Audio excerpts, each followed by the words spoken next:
Okay, let's begin class today.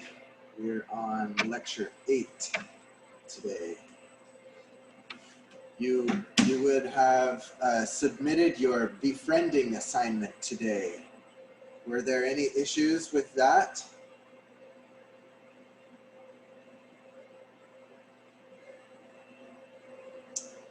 Okay.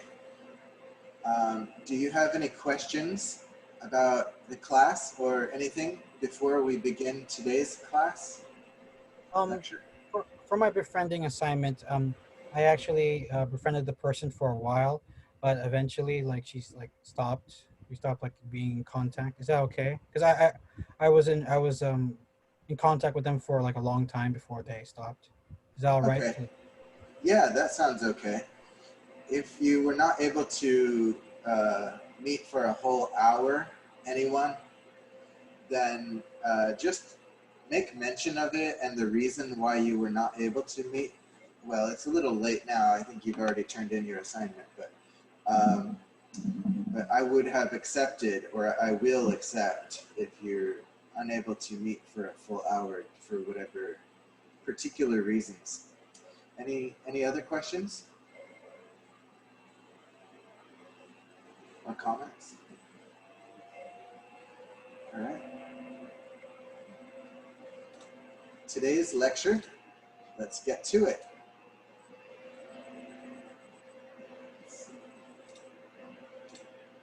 Oops.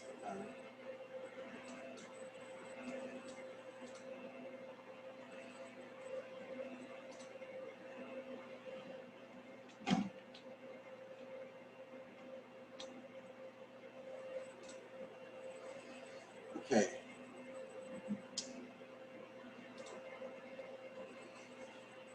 This lecture is on health, addictive substances, and psychopharmacology or psychopharmacotherapy, on the regulation and control of neurotransmitters, or neurotransmission might be a better way to say it.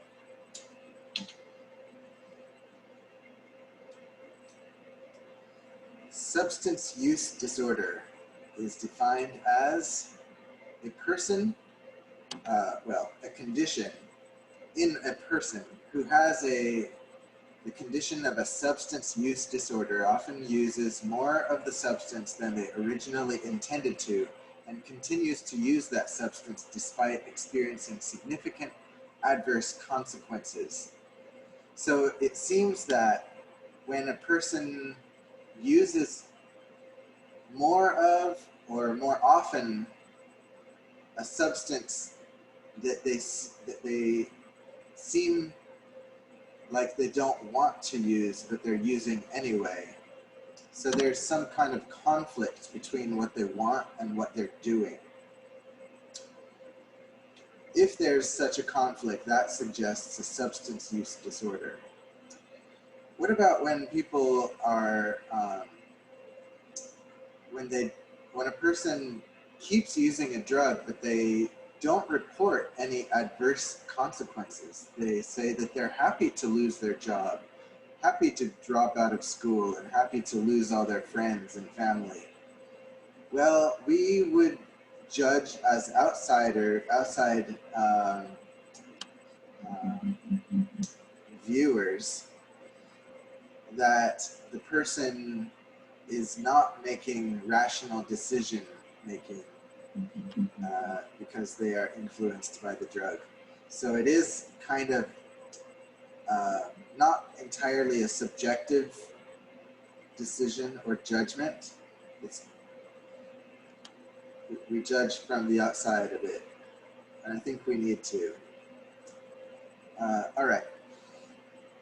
Physical dependence is to prevent withdrawal symptoms, which can even be fatal. So when people are physically dependent on a drug,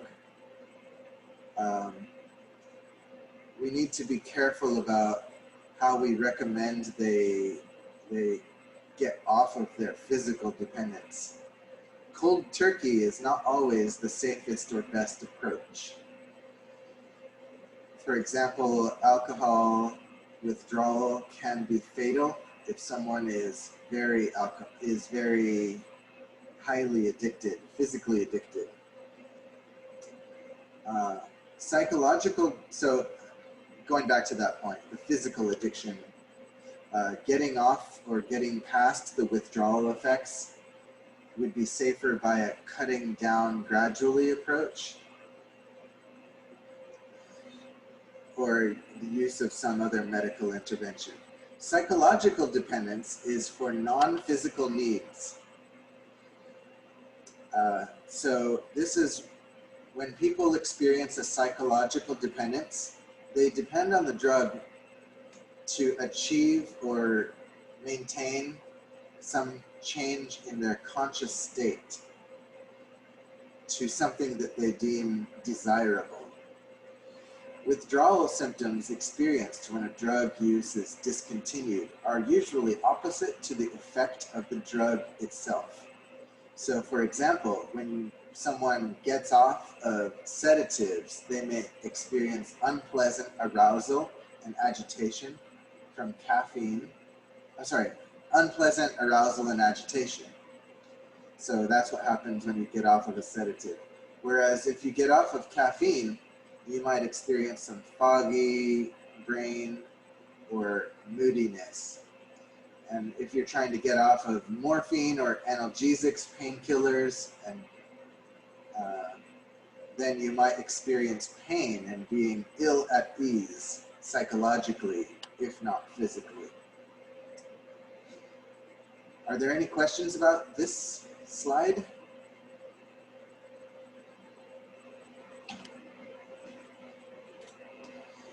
Governance. Here's a quote by Yuval Noah Harari. And I took this quote from one of the Insight journals of last year that I taught this course. I got this quote and I thought, oh, this is perfect for my lecture. So here it is. What some people hope to get by studying, working, or raising a family, others try to obtain far more easily through the right dosage of molecules. This is an existential threat to social and economic order. And because it is an existential threat to social and economic order, we should not be surprised if governments work to regulate substances, drugs. The body's regulation and control of neurotransmitters is like regulation and control of substances in society. So this goes again to governance. So there's an analogy here. The body governs the drug just like society governs the drug. In order to regulate and control neurotransmitters or neurotransmission. Certain drugs are illegal. Certain drugs are legal. Certain drugs are age-specific or person-specific, and certain drugs are illegal. The brain and the body both have their own interests at heart, or you could say that their interests are together because the brain and the body are one. So they have their interest at heart, whereas governance laws have social and governance interests at heart. So often they are the same interest to remain more or less drug-free for the most part, for most people. But to use drugs in certain cases where society and medical wisdom determines that it is in the best interest of the person and their family and society, and that a drug be used for certain conditions. All right, let me just go on. So I like this diagram. This diagram illustrates, if you can see it all, stimulants, depressants, hallucinogens, and antipsychotics and how they all relate to one another. Antipsychotics are really peripheral. Um,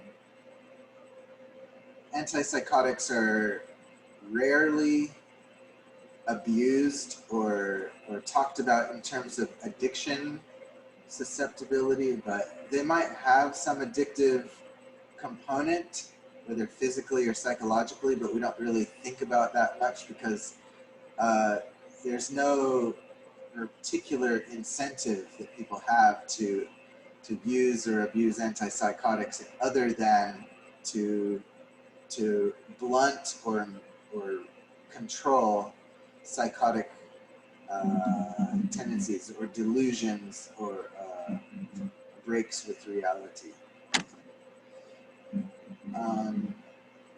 All right, so yeah, here are 3 basic classes of drugs: stimulants, depressants, stimulants, depressants, and hallucinogens.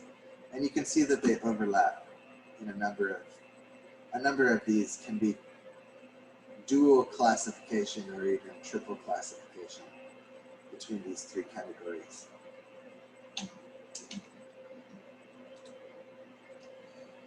This diagram shows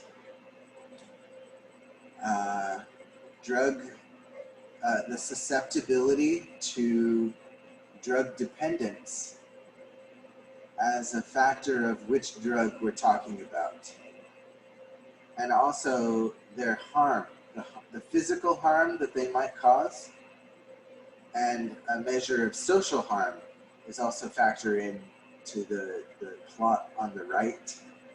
But these are just different ways of diagramming the same thing: dependence and harm. As you can see from these diagrams, heroin ranks in at the most prone to addiction and the most harmful effects on the user. And we can see all these other things and where they fit into this in these diagrams. Any questions?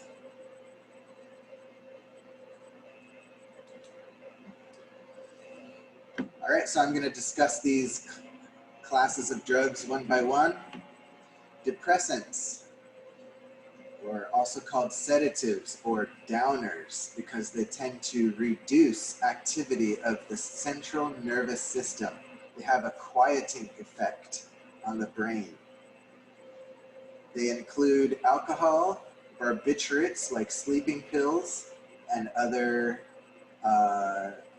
are GHB, which is a chemical. It's a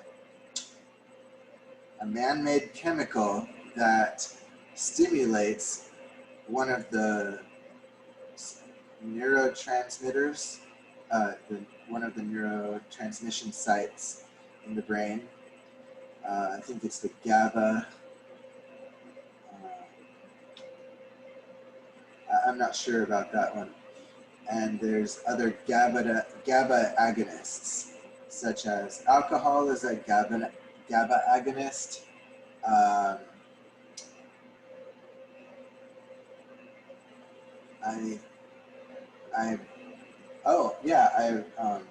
I can say that rice has some GABA agonist chemical or something or other inside.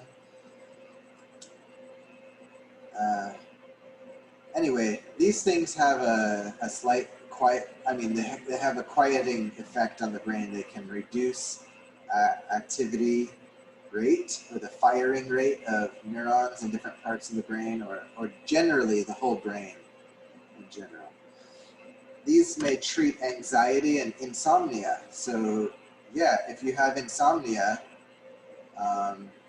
one way, not the healthiest way, but one way to deal with it is a sleeping pill or to drink a bunch of alcohol. These will not promote the healthiest form of sleep, and they might have harmful side effects on the body, depending on which drug you use, but that would treat things like insomnia and anxiety. So depressants tend to be quite addictive. And I think that that's because the reduction in anxiety or in alertness might be itself rather pleasant, at least for some people, or possibly for some people. I'm not really, I'm a little bit speculating on why depressants are addictive, but that's how I understand it. Agonists increase neurotransmitter efficiency or effects. And antagonists, I'm telling you what these two words mean. Antagonists decrease neurotransmitter efficiency or effects. So you have these two mechanisms of action for every drug that we can talk about. They're either agonists or antagonists. They all work by increasing or reducing the efficacy or efficiency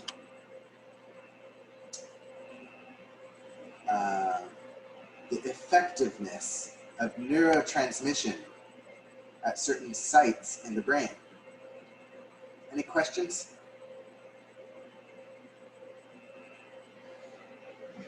And here at the bottom I have this little caption about Pretty Lundlebel, who was her profession was, she was a pretty, which is someone whose job is at least partly in promoting products and gaining attention toward the products by their looks. Anyway, so she was getting harassed. No. I'm not entirely sure about her story, but she did die of alcohol poisoning. And a spokeswoman who kind of knows about the industry says that when women who work at night get harassed by clients who want to kind of like pressure them to drink a lot of alcohol, we are not treated with the same empathy as other female victims. I want to say that we are also just ordinary people who are trying to make a living. So people should, my slide is cut off. I can't read the rest of the quote. People should treat us with respect, the same as they do with people in other professions.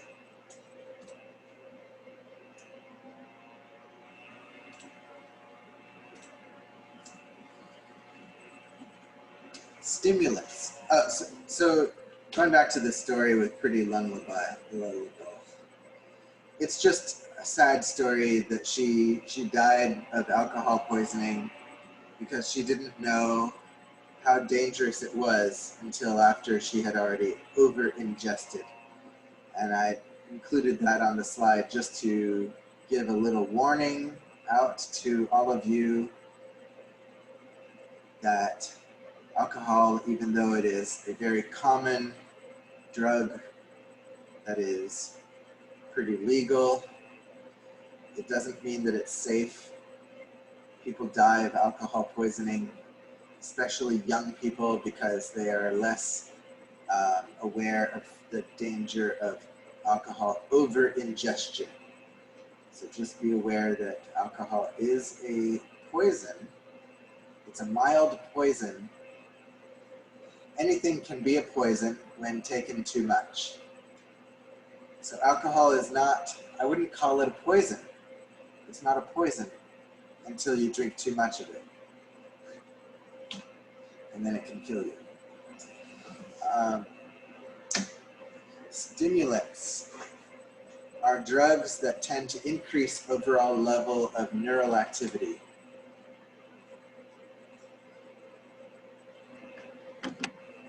So they are the opposite of depressants. Many of these drugs act as agonists to the dopamine neurotransmitter system associated with reward and craving, which makes this class potentially quite addictive. So it's kind of like the same thing as depressants. They're both quite addictive, but maybe not necessarily to the same people. Alcohol might be very addictive to one kind of person and not another. And stimulants might be very addicted to another type of person and not a one. So depending on your happenstance, chance, neurochemistry, or upbringing, whatever the reason is, you may be more or less addictive, susceptible to addiction to either stimulants or depressants, or neither.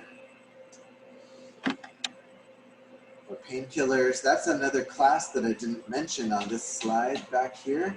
Painkillers. Where are the painkillers here?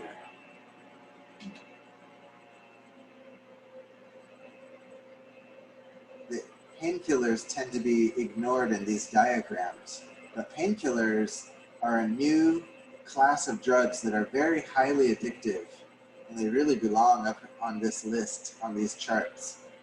So I'm sorry that I didn't include that as a category of drugs. I should include that. I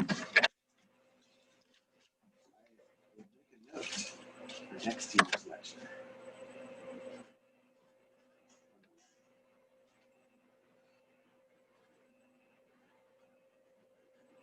I mentioned painkillers briefly in this lecture, but not enough, I think.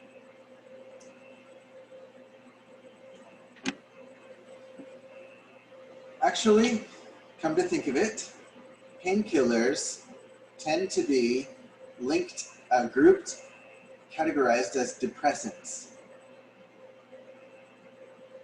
But I feel like they really deserve their own category because people take depressants to avoid pain, but also to avoid anxiety and insomnia.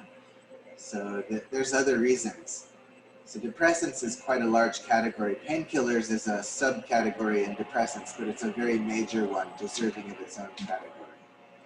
Oh, and here it is, opioids. Speaking of which. All right, so let me finish the slide on stimulants. Meth, or ice, is one that I particularly want to mention in this lecture because it is particularly a problem in Thailand, in America, in South America, in Europe. It's a really big problem in the world now. And the reason that it is such a problem is because compared to similar other drugs, it is cheaper. So economics comes into the explanation. Meth is a highly addictive substance that in some ways is like cocaine, which is another very addictive substance, particularly the form called crack, but also the kind that people snort in lines, I assume, or inject. It doesn't, I don't think how you take it is particularly important, but it seems like crack, which I think is usually smoked, is particularly addictive. Maybe a little more, maybe a lot more, I'm not sure. Cathinones, which exist in cat and in bath salts, and to a lesser extent in caffeine and nicotine, also produce a euphoric high. Okay, so all of these things, meth, cocaine, cathinones, produce a high, a euphoric high. That might partly explain why they are addictive, but I don't believe that that is the only explanation. Nicotine is highly addictive and its use is associated with increased risk of heart disease, stroke, and a variety of cancers.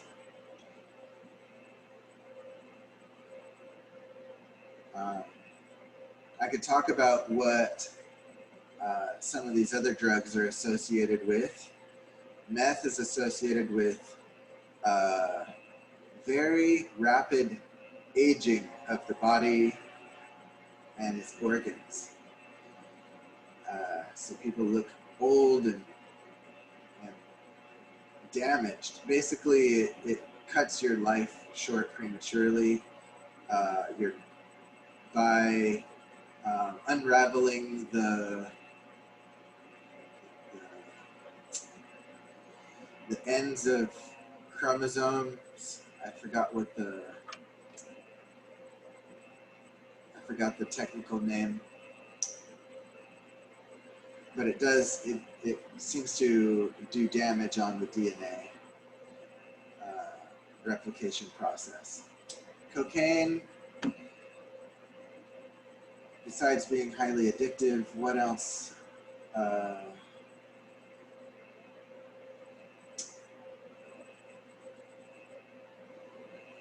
I can't really speak much about that one. Cat is just, it's not particularly damaging, and it's very common to be addicted to that substance in some third world countries. Caffeine and nicotine are addictive, but nicotine especially is one of the most addictive substances. All right, I think I've said enough on that slide. Any questions from this slide? Sorry if I talked too long on that. Opioids, analgesics, pain reducers or relievers. Natural opium, as illustrated in this poppy field. This is a picture taken somewhere in Southeast Asia. I think it might be Myanmar. Natural opium in synthetic forms stimulate opioid receptors in the brain, reducing pain and increasing euphoria. This mental state is highly pleasurable, hence heroin, morphine, codeine, hydrocodone, and oxycodone all have high potential for misuse and addiction. This is becoming a problem in the whole world right now. So just like I was talking about meth being a problem in the world, opioids are a problem in the world. Just particularly in the last 5 years or so, maybe 10 years or so, when doctors are prescribing powerful painkillers for post-surgery pain and any kind of pain, and finding out that, oh, whoops, patients are now addicted and buying painkillers on the black market because they can't renew their prescriptions. Opioid withdrawals resemble a severe case of the flu. It can be extremely unpleasant, but it is not life-threatening, unlike withdrawal from stimulants and depressants, which can be life-threatening. So withdrawal from opioids is just a pain, but it's not dangerous. With methadone and buprenorphine often offer less euphoria and can ease opioid withdrawal symptoms and are much less addictive. So we use methadone and buprenorphine to help people get over their opioid withdrawal, as well as to ease their pain symptoms in the first place, because they are less addictive, but they still serve the same functions as these other more powerful opioids. Any questions?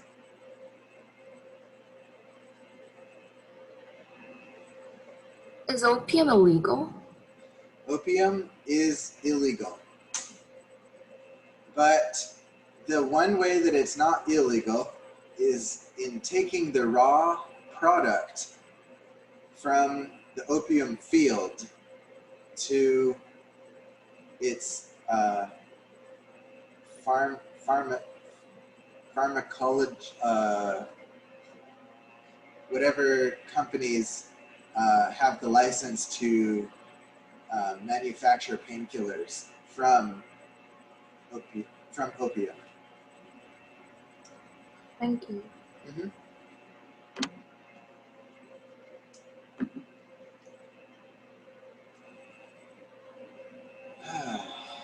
Opium.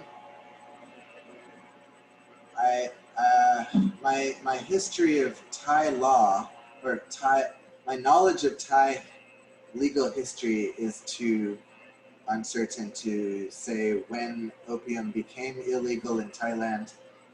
I want to say somewhere in the range of 1970s to 90s, probably 70s, maybe even earlier, 60s. I don't know.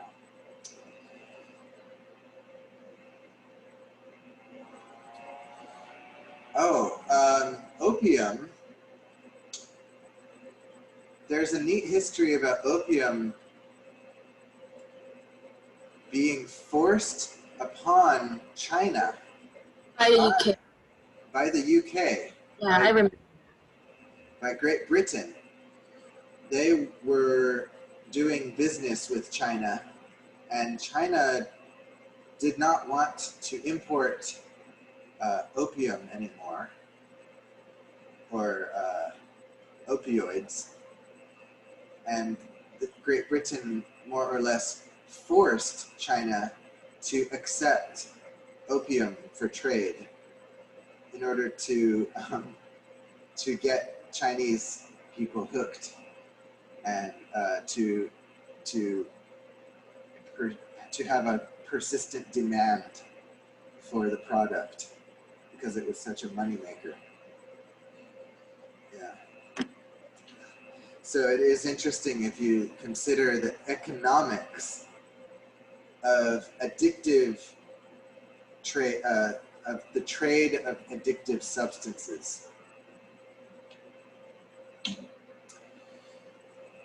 The next class of drugs is hallucinogens, a class of drugs that results in profound alterations in sensory and perceptual experiences.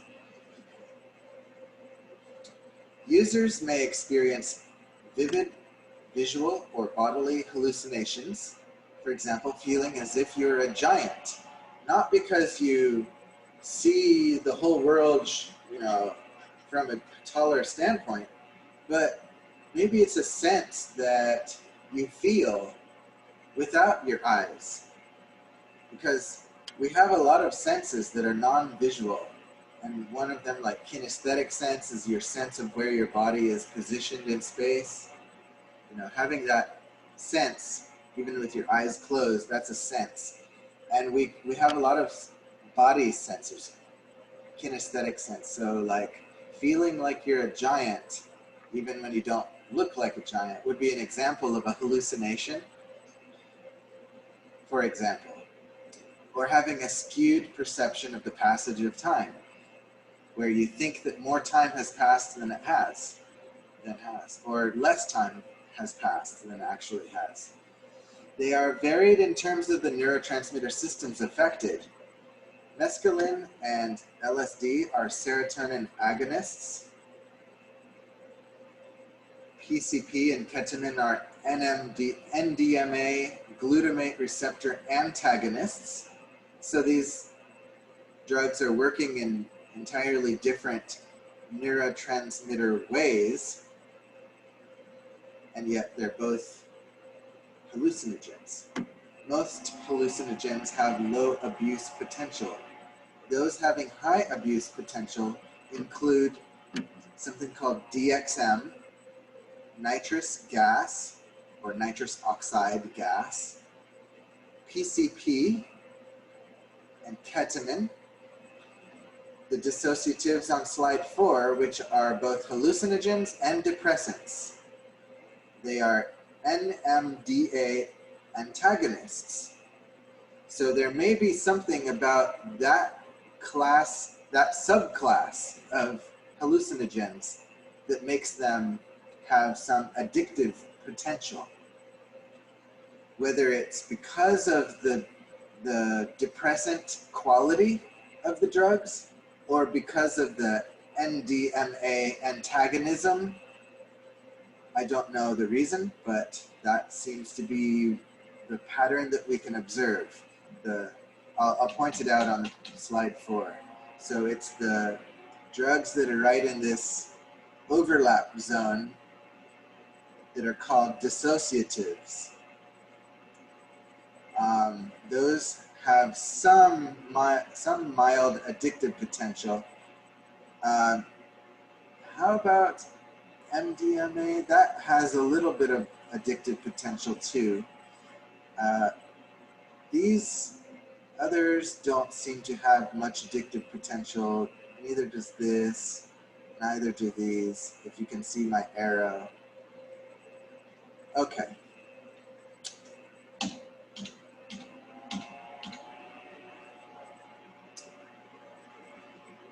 I just wanted to make a special note of addictive potential because in my own opinion,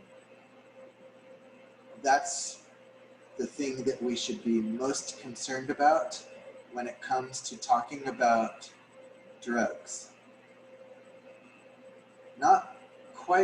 I'm not particularly concerned about what the drugs do.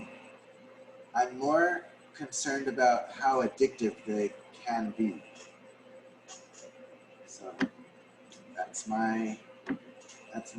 where I put my value, or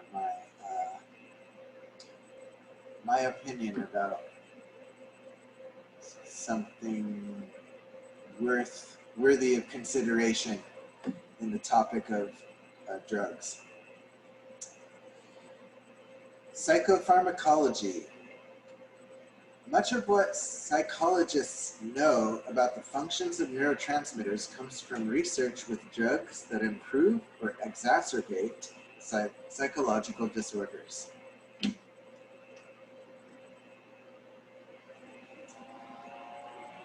So much of what we know is based on drugs that we treat people with. If people are dealing with some kind of illness, some kind of problem, and they're seeking help, we treat them with drugs, and sometimes experimental drugs, drugs that have somehow acquired some reputation for easing some symptom that the patient complains about. So basically what I'm saying is that our knowledge of drugs is mostly derived through experiment with people who are seeking help. All right. In the biological perspective, psychological disorders like depression and schizophrenia are imbalances in one or more neurotransmitter systems. In this perspective, psychotropic medications, which are drugs that treat psychiatric problems, work by restoring neurotransmitter balance, improving these disorders. So that's our biological perspective, which is a strong one in our field of psychology, that drugs work by restoring imbalances in neurotransmitter systems. That's our best guess at how they work so far. And we have good biological evidence to support this assertion. I want to also mention that although I said most of our knowledge about drugs comes from trying them out on people who need help, I should also say that we also get a lot of our drug knowledge today from animal testing and other scientific methods like in vivo and in vitro animal models, and human testing.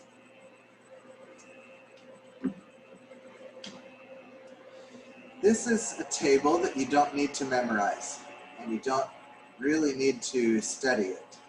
You can just look at it. As you can see on the left are neurotransmitters. So there's lots of different kinds that the brain uses, and here are some of them. And you can see their potential effects on behavior. So when we take something that stimulates acetylcholine, an acetylcholine agonist, that means something that upregulates or improves or magnifies acetylcholine in the brain, then the result is increased arousal and enhanced cognition. What does that mean, enhanced cognition? It could mean a slight improvement in memory, or it could mean a slight reduction in attention deficit, or a slight improvement in the ability to focus one's attention for longer periods of time before the brain spontaneously brings attention elsewhere. So just for example.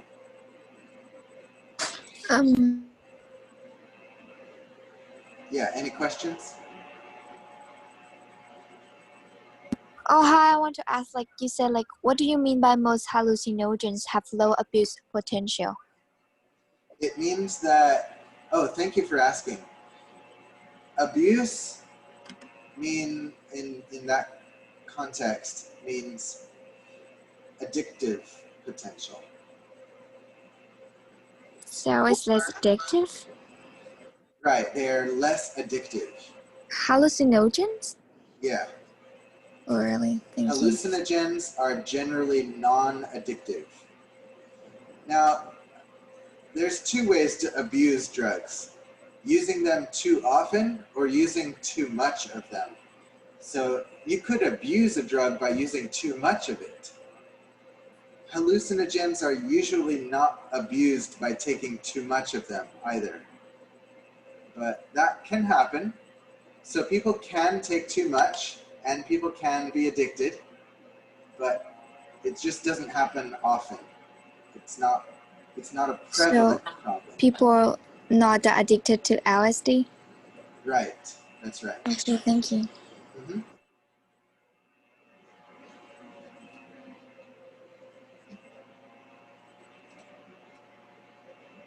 Next slide. Well, let's take a break now for 10 minutes and we'll start again at 2 o'clock.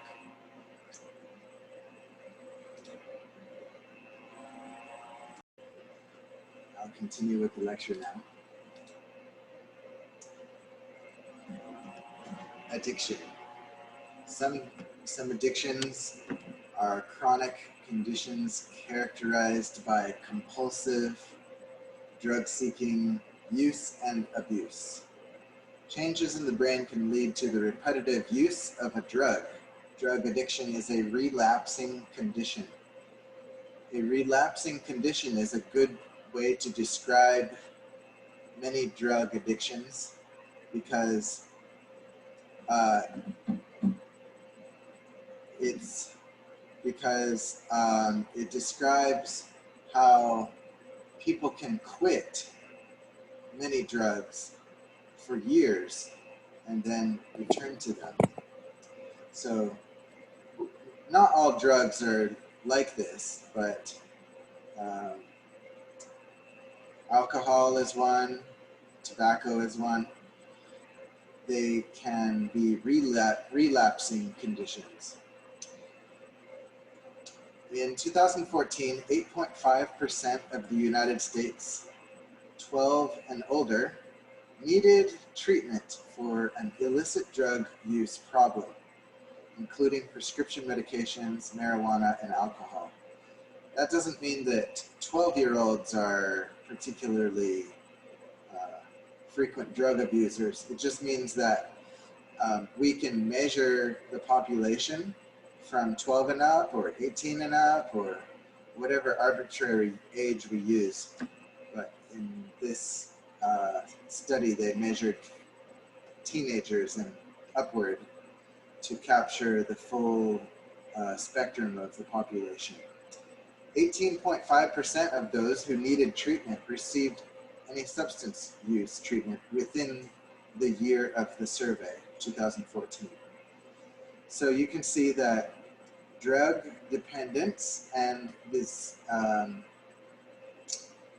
and seeking treatment for drug dependence is fairly frequent or common in America, and presumably many other countries in the world. I haven't studied them all, but I did look at like the top 100 countries that are dealing with alcohol dependence, and I saw that you know, it's like alcohol is a problem like many other drugs are a problem. And if we see that alcohol is a problem in many countries, we can presume that there's many drug problems in many countries, or most countries.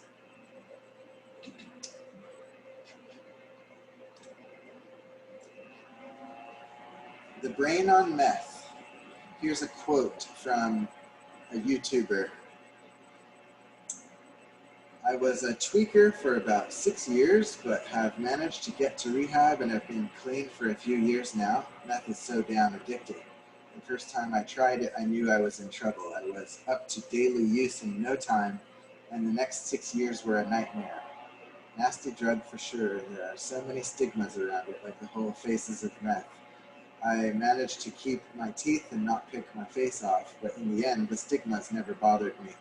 As long as people know it's effed up, then that's good enough for me. I didn't expect people to understand such a ridiculous lifestyle anyway. Anyone out there who wants to get clean, you can do it. It was a tough road, but I finally managed to get into school and got myself a job at a greenhouse. My life is almost back to normal. It's tough, but you can get to that point. Do whatever you can to get out before it's too late. And I want to show you a video. End of that video exemplified relapsing condition. Even though the story and script were based on real people that quit meth, we couldn't determine that they stayed quit. And there is some evidence that, I mean, there's a lot of evidence that meth users tend to be, well, there's a certain percentage of them that go on to use it for long term.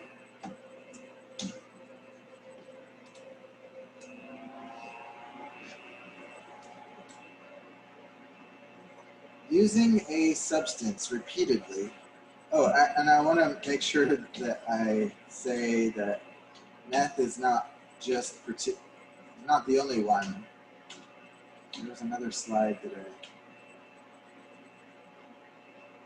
yeah, meth, cocaine, and heroin, which I'm about to tell you about. On this slide right here, I'll get to this in a second. So meth, cocaine, and heroin all are particularly addictive, troublesome drugs to get off of. All right. So this slide, using a substance repeatedly may cause wanting by the dopamine system. The dopamine system is the wanting system. The neural structure in the prefrontal cortex can be altered to be driven to achieve more dopamine activity repeatedly. So by using a dopamine agonist drug that affects the dopamine system, you might be able to rewire your brain to and I think this is just a manner of speaking, to rewire your brain to want the drug more.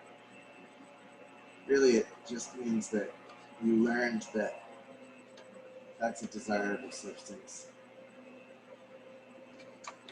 But yeah, I mean, there is some rewiring that goes on that may not be consciously or desired or preferred or intended, but just by virtue of stimulating the dopamine system, the brain rewires itself to, in a manner of speaking, without your conscious intent, so that before you know it, it seems like you're automatically looking for ways to find more dopamine agonist. Seeking and taking the drug becomes compulsive, mostly due to the effects of long-term drug exposure on brain function, parts of the brain involved in the reward and motivation, learning and memory, and control over behavior.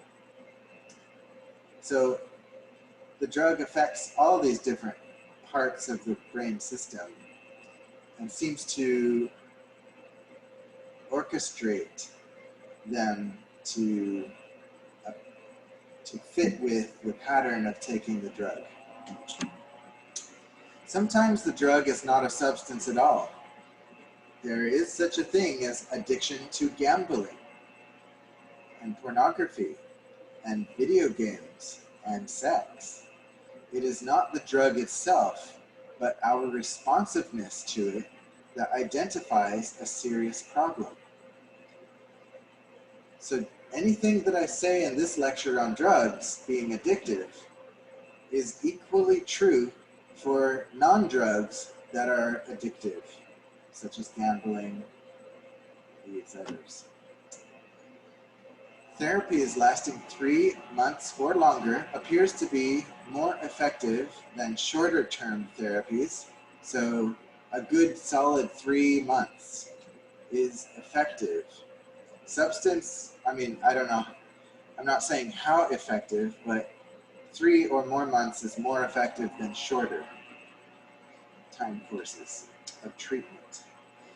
Substance-related treatments typically include counseling, usually behavior therapy, often with medication, and should be considered much more cost-effective than incarceration or not treating the addiction. So addictions can be costly on society, not to mention costly on a personal budget. But treating the addiction is more cost-effective than not treating it, as obvious as that might sound. Okay, so this is the figure I wanted to show you earlier. This diagram shows the long-term habits this is monthly, how many days per month users take their drug. So cocaine users take it, at first, and this is not all drug users, this is the long-term drug users. And I'll show you what that means here on this next slide. Here, this is a study on drug users of meth, cocaine, and heroin. And this study found that there's 5 different categories of drug users. There are the high use, increasing use, moderate use, decreasing use, and low use.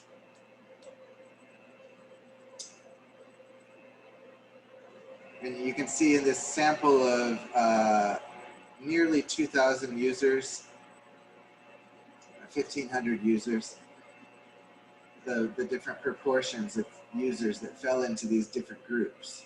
So that kind of implies their addictive potential, where we see about 1/3 of the participants become high-use individuals, about 35% of them right here.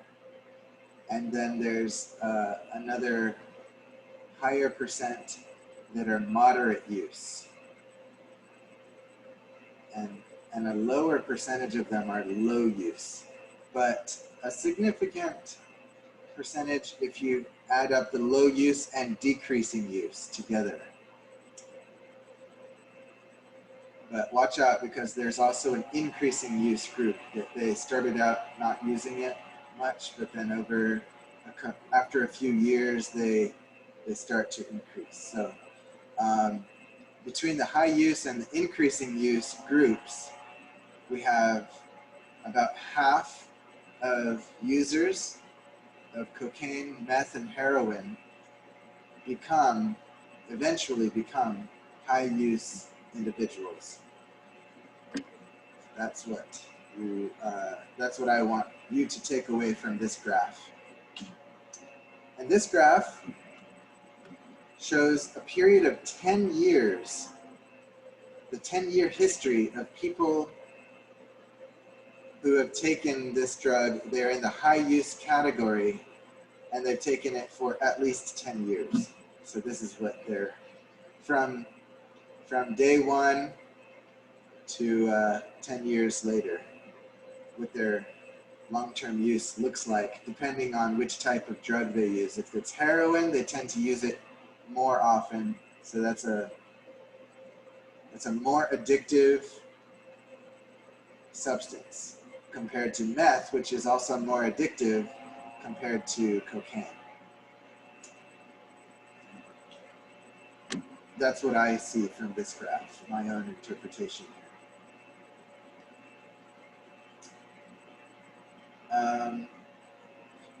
We might also want to take into account the detriments to the user, because heroin is pretty detrimental to the user's physical health, and yet it remains very high, which tells me that that's even especially addictive, very addictive.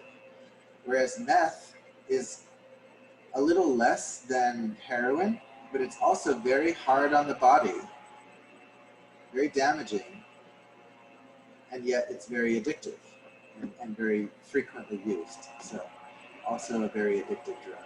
And cocaine does pose its own dangers. There's a danger of overdose.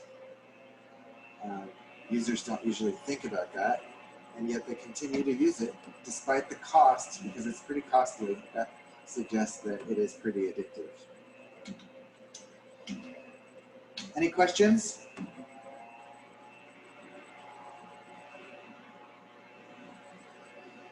All right. This low use group is, at least, even if they're only a minority of cases, less than 10%, but they're a pleasing 10% to look at, because their use goes to next to zero. So there are some people, some minority of people that can try it and then not have a problem with it. But again, that looks like it's about maybe 7% of people, something like that.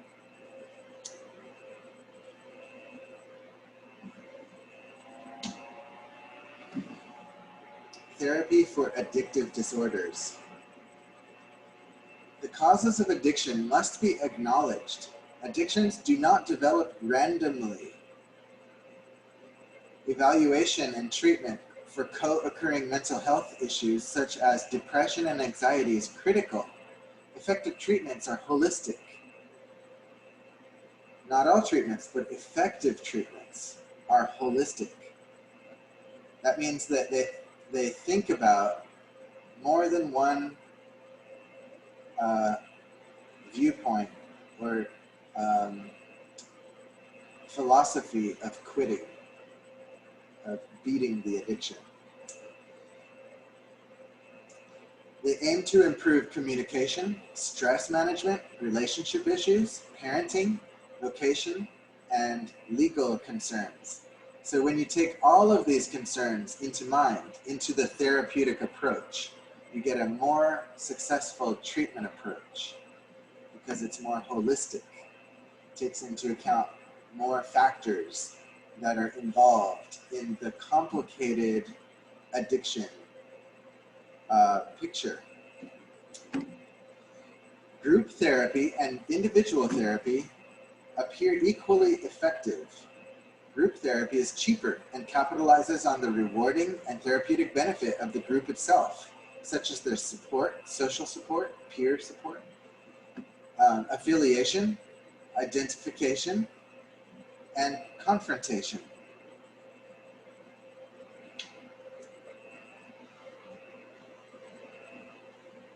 Teenagers gain great benefit of whole family participation in therapy to address issues such as family dynamics and communication, because sometimes, or in a lot of cases, teens get into drugs because of family problems.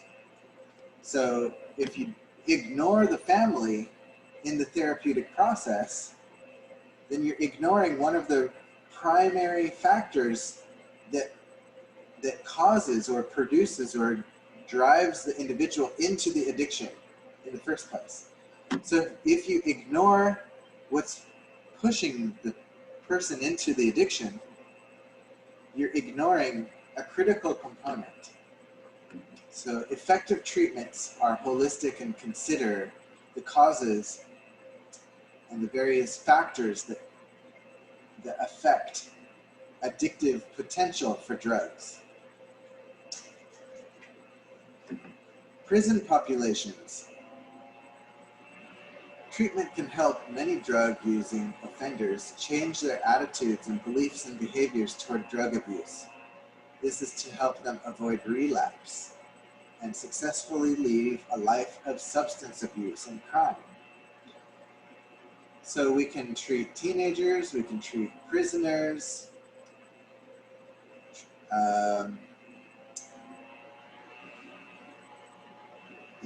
addiction disorders as they exist among young clients and imprisoned clients. Treatment should include development of specific cognitive skills and outgrowing feelings of entitlement to have things one's own way, or not understanding the consequences of one's behavior. So some basic kinds of what you might call emotional or cognitive maturity: outgrowing feelings of entitlement, understanding consequences. These things sound like what children need to learn and grasp in order to become mature, healthy, functioning adults. So in a way, this implies that drug addicts might need to do some growing up. I never thought about it that way, but that's another unique perspective that I just thought of just now. Any questions?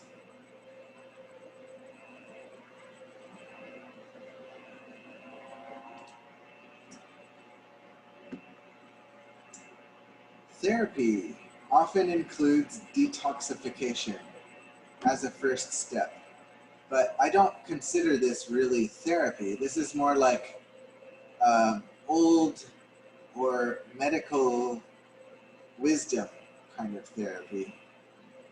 Detoxification as a first step. But patients who do not receive any further treatment usually relapse. Medications are available for treatment of opioids. These include methadone, buprenorphine, nicotine. Nicotine medications include naltrexone, bupropion, and varenicline. These are relatively new drugs that have been developed in perhaps the last 10 years or so.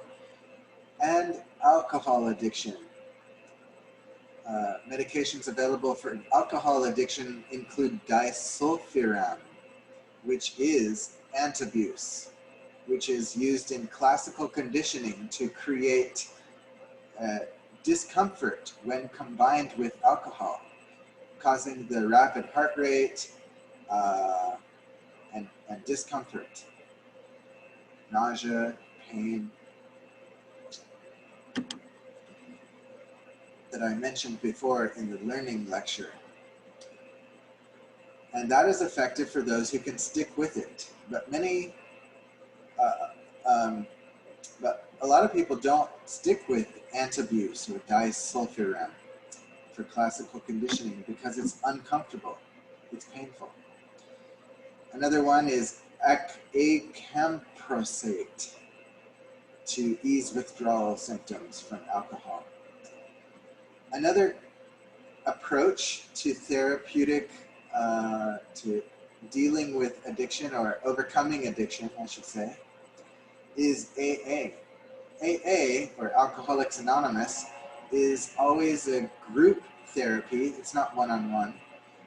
It is always free.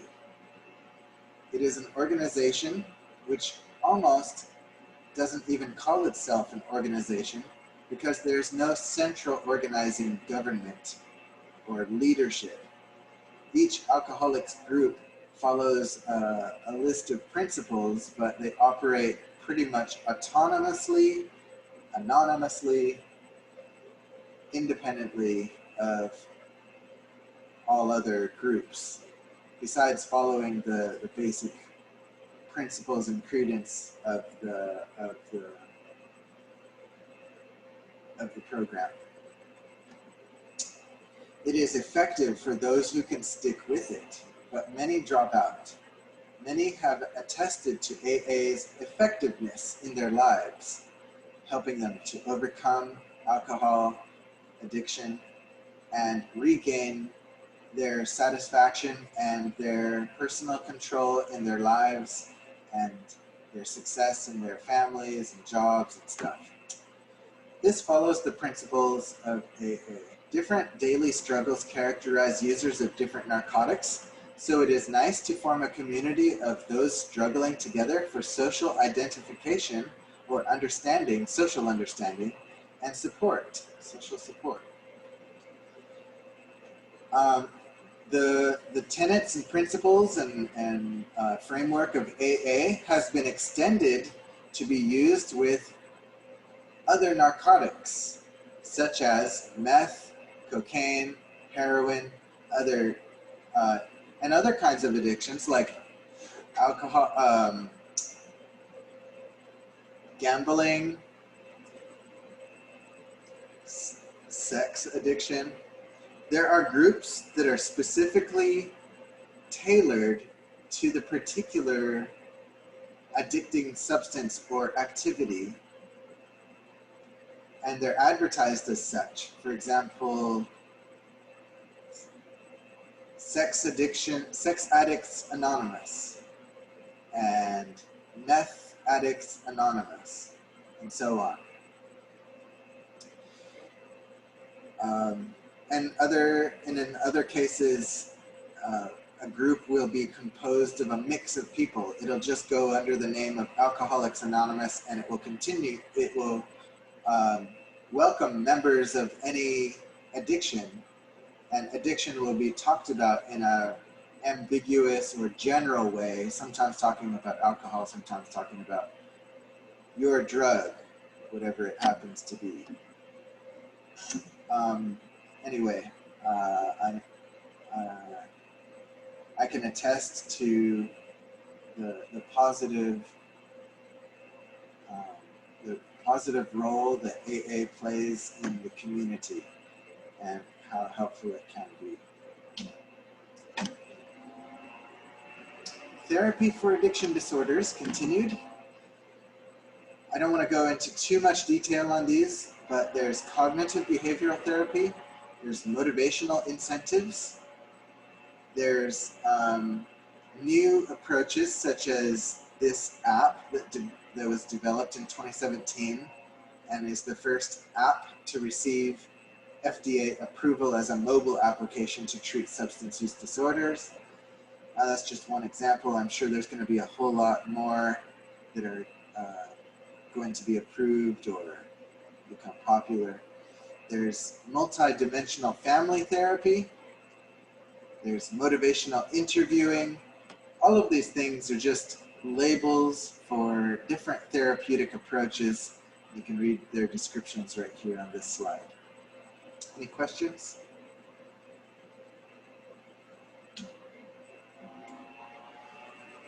Okay, moving on to the next slide. Psychopharmacotherapy, psychotropics, another name for it. Neurotransmitters are targeted in the brain, usually by stimulating or inhibiting their release or blocking their reuptake.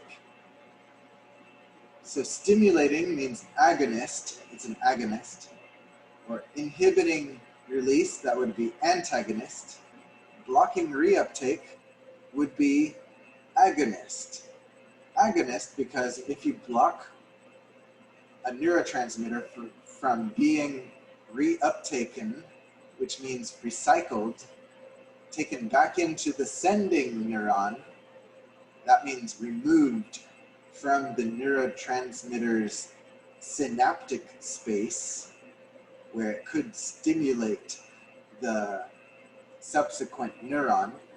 If you block the reuptake, that means you leave the transmitter there in the synaptic space, the cleft. And if you leave neurotransmitter in the cleft, it can continue to stimulate the subsequent neuron, causing neurotransmission to occur despite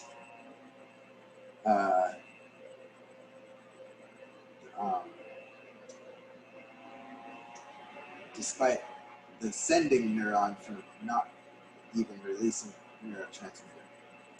So there's different mechanisms and methods by which psychotropics can stimulate or depress neurotransmission.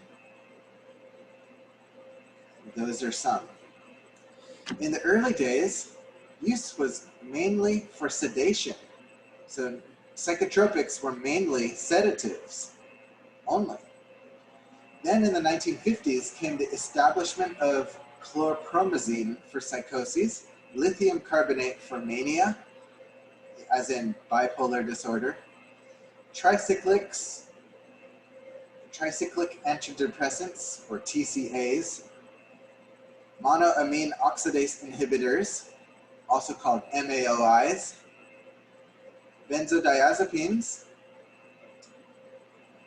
among other antipsychotics and antidepressants, and more recently, selective serotonin and norepinephrine reuptake inhibitors called SSRIs and SNRIs.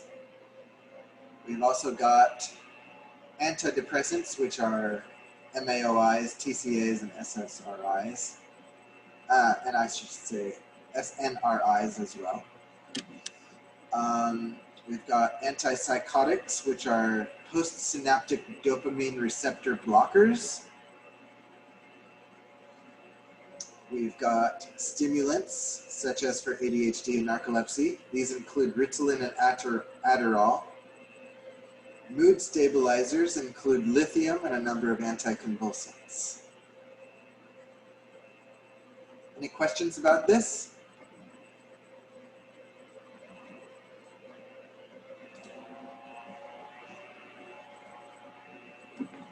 How do psychotropics work? Psychoactive drugs affect the mind by altering neurocommunication. I mentioned the mechanisms on the previous slide. At the top of the previous slide, I mentioned stimulating, inhibiting, blocking reuptake. But that's not a complete list. Here's an exhaustive list. Serving as a precursor for the neurotransmitter, inhibiting neurotransmitter synthesis, preventing storage of neurotransmitter in the presynaptic vesicle, stimulating or inhibiting neurotransmitter release, stimulating or blocking postsynaptic receptors, stimulating autoreceptors. This is a new method that was newly discovered in the last maybe 2 decades, stimulating autoreceptors. I don't know how recent that is because I didn't grow up, I didn't learn about autoreceptors when I was in graduate school, so this might be relatively recent, last 10 years or so. Inhibiting neurotransmitter release through the autoreceptors. And I looked up autoreceptors a little bit and read about them. Autoreceptors are on the presynaptic side, and they measure how much neurotransmitter was released. Not how much was received, but how much was released. Anyway, so drugs that can stimulate those can also modify transmission. Blocking autoreceptors is another method, which increases neurotransmitter release. Then there's inhibiting neurotransmitter breakdown, which I mentioned before, and blocking neurotransmitter reuptake. Well, actually, that's what I was talking about before, by the presynaptic neuron. So that's an exhaustive list so far. We might still discover new methods and new ways that psychotropics work, but this is the modern list so far. These 9 mechanisms of action in the brain. So the biological approach gives us these 9 mechanisms by which we can affect neurotransmission with drugs.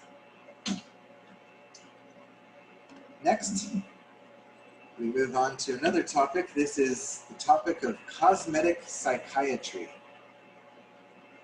What is this? Cosmetic, just like cosmetic surgery, is non-requisite surgery. Surgery that is not necessitated by medical necessity, which is circular. But what I mean is surgery that is not deemed necessary for health reasons or verifiable physical necessity, but is undergone for preference, for the person's preference. So just like cosmetic surgery, we can also have cosmetic psychiatry, which is the controversial application of psychopharmacology for people who do not meet criteria for any psychiatric disorder, who are nonetheless either prescribed or otherwise obtain psychotropic medication for their own personal use. The antidepressant bupropion is prescribed to increase perceived energy levels and assertiveness while diminishing the need for sleep among some people who use it for cosmetic reasons. The antihypertensive drug called propranolol is sometimes taken to eliminate the discomfort of day-to-day anxiety. Another case of cosmetic use, or it looks like cosmetic use of a drug, but it's using it to reduce anxiety, so it's using it as an anxiolytic. Anxiolytic is another word for an anxiety drug, a drug to reduce anxiety. Fluoxetine is a drug that is sometimes used among non-depressed people, even though it's mainly for people who are depressed, but it can be taken by non-depressed people to produce a feeling of generalized well-being. Cosmetic use. And then there's pramipexole, which is a treatment for restless leg syndrome that can dramatically increase libido in women. Then I looked this up and learned that it is not just women. It can increase libido in people, not just women. So men and women. And that it can sometimes lead to undesirable excess libido. And libido means sex drive or instinct or desire for sex or sexual activity. Why do drug addicts become drug addicts? This is a complicated question. And because it's a complicated question with a complicated answer, I need to mention that first of all. So if we try to answer it, as I tried to answer it in this slide, I need to first acknowledge that this is an oversimplification. But here is my oversimplification. Stress, difficulty to cope with emotional lives, stagnation in personal growth, somewhere along life's path. This is an incomplete list of reasons. We should not oversimplify the causes of addiction because they are diverse and complex. And I didn't mention in this physical pain. I mentioned emotional pain and stress, which is a kind of psychological pain. There's also depression, and there's physical pain. And there may be other reasons that I haven't thought of. But there's certainly there's a rich and complex list of reasons. But taking one of the main reasons, I would say, stress, stressors depend on their appraisal as a threat. If anticipating, it could lead to some kind of harm or loss. So if something is stressful to you, it's because you interpret it as a threat. It's because you interpret it as posing threat to your belongings, or threat to you, or threat to your relationship. If you don't perceive it as a threat to anything or anyone, then maybe it's not a stress. As a challenge, so stressors depend on their appraisal as a challenge if believing in it carries potential for gain or personal growth. If you assess something as having potential for gain or personal growth, you're likely to interpret it as a challenge, not as a stress. So whether something is a source of stress to you depends on whether you interpret it as offering a chance for gain or offering a risk for loss. If you interpret your job, your relationship, your life as posing threat of loss, that may put you into a stressed state. And when you experience persistent stress, that can drive you to all kinds of illnesses, and addiction to a drug you can call a kind of illness. It's one way to think about drug addiction, is as a kind of illness.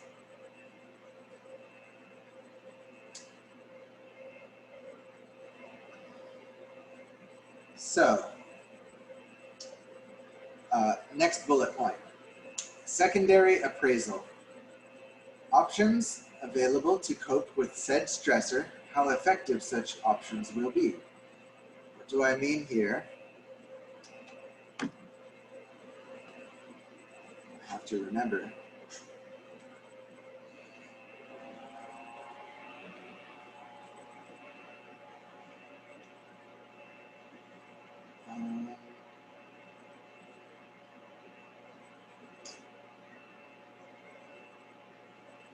Oh, right, I remember. Okay. Okay, so first appraisal, your primary appraisal is for a given stressor. Let's say your stressor is test anxiety.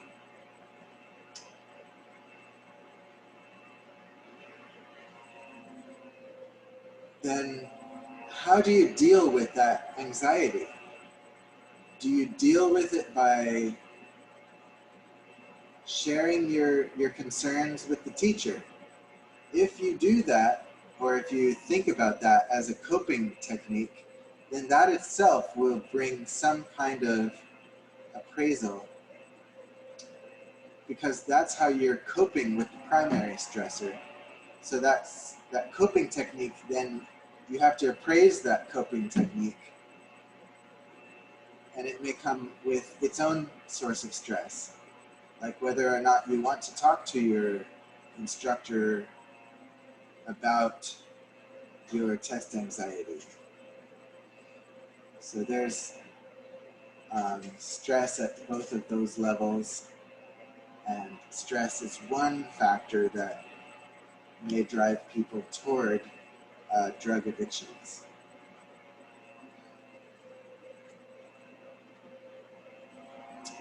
And if you are trying for some therapeutic solution to your particular stress, but you know that the therapeutic approach is only moderately effective, and that will be a source of concern to you because you're not sure if the therapeutic approach is going to work. So then that's a kind of secondary appraisal, which comes with its secondary stress, apart from the primary cause and primary stress. When we're talking about stress, there's two kinds. There's good stress and bad stress. Good stress, which we could call eustress.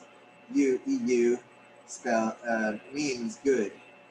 So it's like just a little prefix that we can stick onto the front of any word to imply that it's a good thing, like good stress.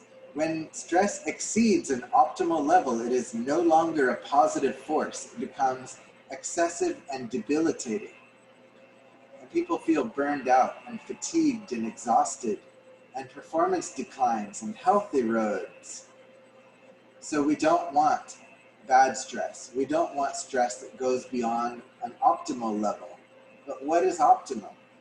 Optimum is any stress that drives you to be proactive with problem solving, proactive with your life and making your life more successful and happy and satisfying. For example, a little bit of stress that is good, or some eustress, would be if you're stuck in a group project and no one else is working on the project, and you're getting a bit nervous about your timeline for completing the project, and you proactively seek out your teammates and say, hey, shall we get going on this? What are you going to do? What am I going to do? Let's get started on it. That's eustress, because it's driving you to anticipate and problem solve before problems come to be serious. It's good for your life. Whereas debilitating stress would be the kind where you don't contact your group members and you don't get started on a project because every time you think about the group project, you feel worried, depressed, helpless, demoralized, burned out. That's debilitating. That's beyond good stress. And some people seem to be more sensitive to stress and get way beyond the eustress into the just plain old bad stress very quickly and easily. So for such people that get stressed too easily and too quickly, and that's a judgment, so I don't mean too much, but easily, or a tendency toward becoming stressed, the solution for them would be to approach more slowly, or to demystify and bring more optimism and positivity into the challenge. See it as an opportunity for growth rather than a chance to fail. Any questions or thoughts?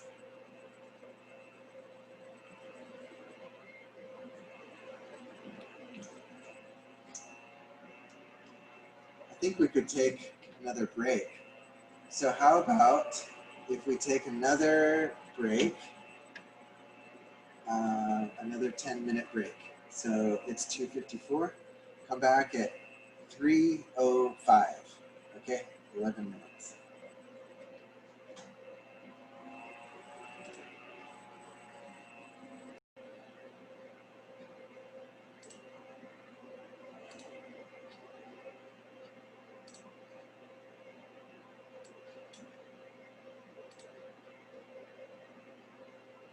So I was talking about stress. General adaptation syndrome is the three-stage process of dealing with a stressor that we cannot escape. There's alarm reaction, then there's resistance, and then there's exhaustion.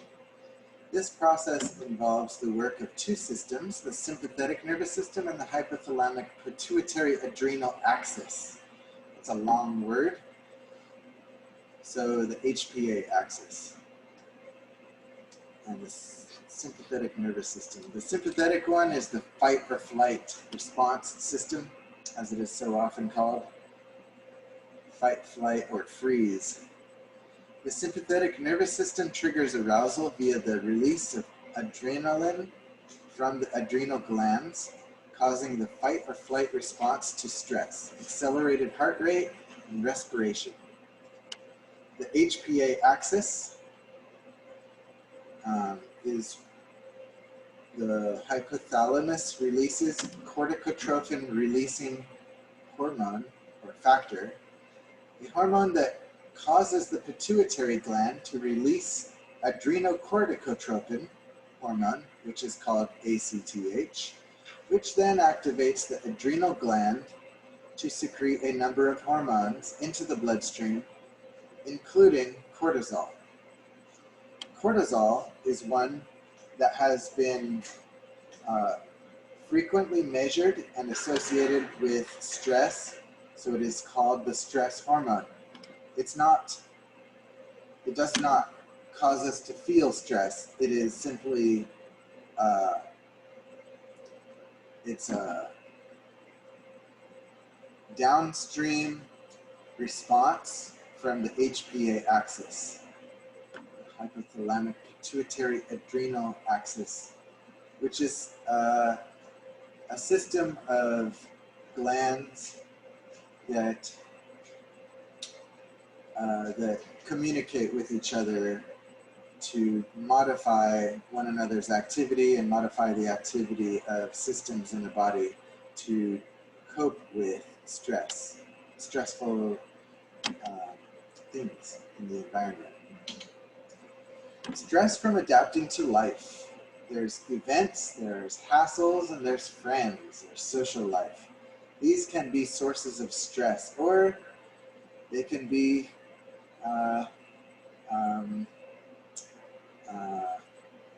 breaks and escapes and therapies for stress. So it's really all how you interpret your thing. You can interpret events as stressful or not, hassles as stressful or not, and friends and friendship problems as stressful or not. Accumulating a high number of life change units within a brief period of time is related to a wide range of physical illness, even accidents and athletic injuries. which we might not even think of as related to physical illness or related to stress or life changes, but they're all related together. So maybe these life change units, as they are called, may have some stress causing feature. And mental health problems also can come about as a result of life change units. Now, what are these life change units? They are elements or things in your life, your personal life, that change. So what we've discovered in around 20, 30 years ago, we discovered that the more that your life changes, the more changes that you experience in your recent life can affect your stress, which affects your physical health and can result in physical illnesses if you're dealing with stress for a prolonged period of time, like a number of months. So these can cause physical illnesses and mental health problems and physical symptoms such as backache, stomachache, diarrhea, acne, even acne. What kind of life changes are we talking about? Well, I will give you some examples. Death of a family member. That sounds stressful, right? But not only death, marriage. Becoming married or having a child, which is supposed to be one of the happiest things in life, but that's a big source of stress and it's a big life change. Forming a new relationship or ending a relationship. Starting a new job or ending an old job. And there's many others. But all of these life changes can be significant sources of stress that affect you physically and mentally if they are stressful to you, or maybe even if you don't think they're stressful to you. I think we need to do more research on the life change units before we truly have a firm handle and understanding of it. But it's an association, not quite an explanation. Researchers have demonstrated that the frequency of daily hassles is actually a better predictor of both physical and psychological health than our life change units. So life change units are associated with health, physical and psychological, but daily hassles are even more predictive. So that agrees with life change units and daily stress, both being sources of stress, having an effect on physical and mental health. Our close relationships with friends and family, particularly the negative aspects of these relationships, can be highly stressful, such as disagreements, misunderstandings, lack of emotional support or confiding, lack of reciprocity, which means lack of understanding and giving back. So if your friend is listening to you, but you don't listen to your friend talk about her problems, then that's a lack of reciprocity. Or if you share your meal with a friend, or you pay for a meal for your friend, but your friend never pays for you, that's a lack of reciprocity. Any kind of misunderstanding, disagreement, or emotional upset or problem in the relationship can become a significant source of stress because we are social creatures. You'll hear it time and time again. So, yeah, that's one kind of stress. But that said, perhaps our greatest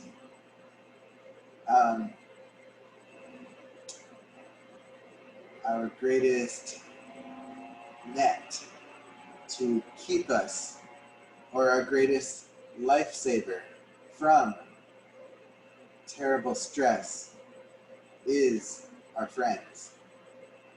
So they can be our greatest asset as well as our greatest weakness, depending on how good we are with our relationships. Job strain and burnout. This is another source of stress which can drive us to psychopathology, physical health problems, and drug habits, potentially. Job strain is caused by heavy workloads, uncertainty, and lack of control over aspects of a job, with little decision-making or job control. It affects physical and mental health, leading to things like hypertension, heart attacks, weight loss, weight gain, weight loss, major depressive disorder, anxiety disorders, and other things. Job burnout is similar to job strain. Job burnout is more like a diagnosis after enough job strain has taken its toll. This is emotional exhaustion and cynicism in relation to one's job.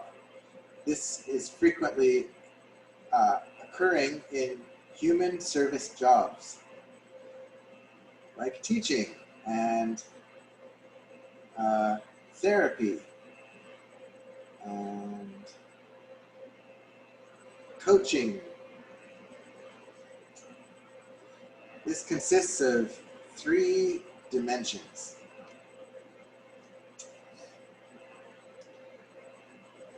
Exhaustion, depersonalization, and diminished personal accomplishment. In order, exhaustion is a sense that one's emotional resources are drained, running out of options, not knowing how to cope, having nothing more to give. When you feel this, you are emotionally exhausted. You are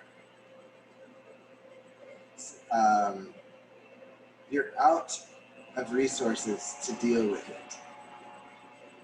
So when you get to the exhaustion stage, which is the final stage of dealing with stress, then what can you expect after exhaustion? You might experience depersonalization, a sense of emotional detachment to the recipients of service.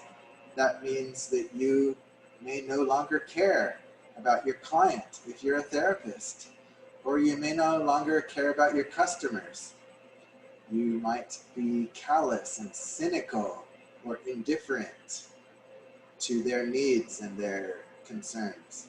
So you're no longer able to handle your job from a empathetic and personal way, which might have been your greatest strength before that.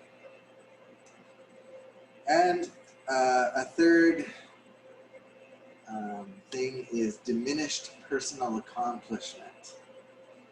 So when you experience job burnout, you basically accomplish your job, you continue to do your job, but at a bare minimum, just to keep the job, just to hold on to it, to avoid worse consequences than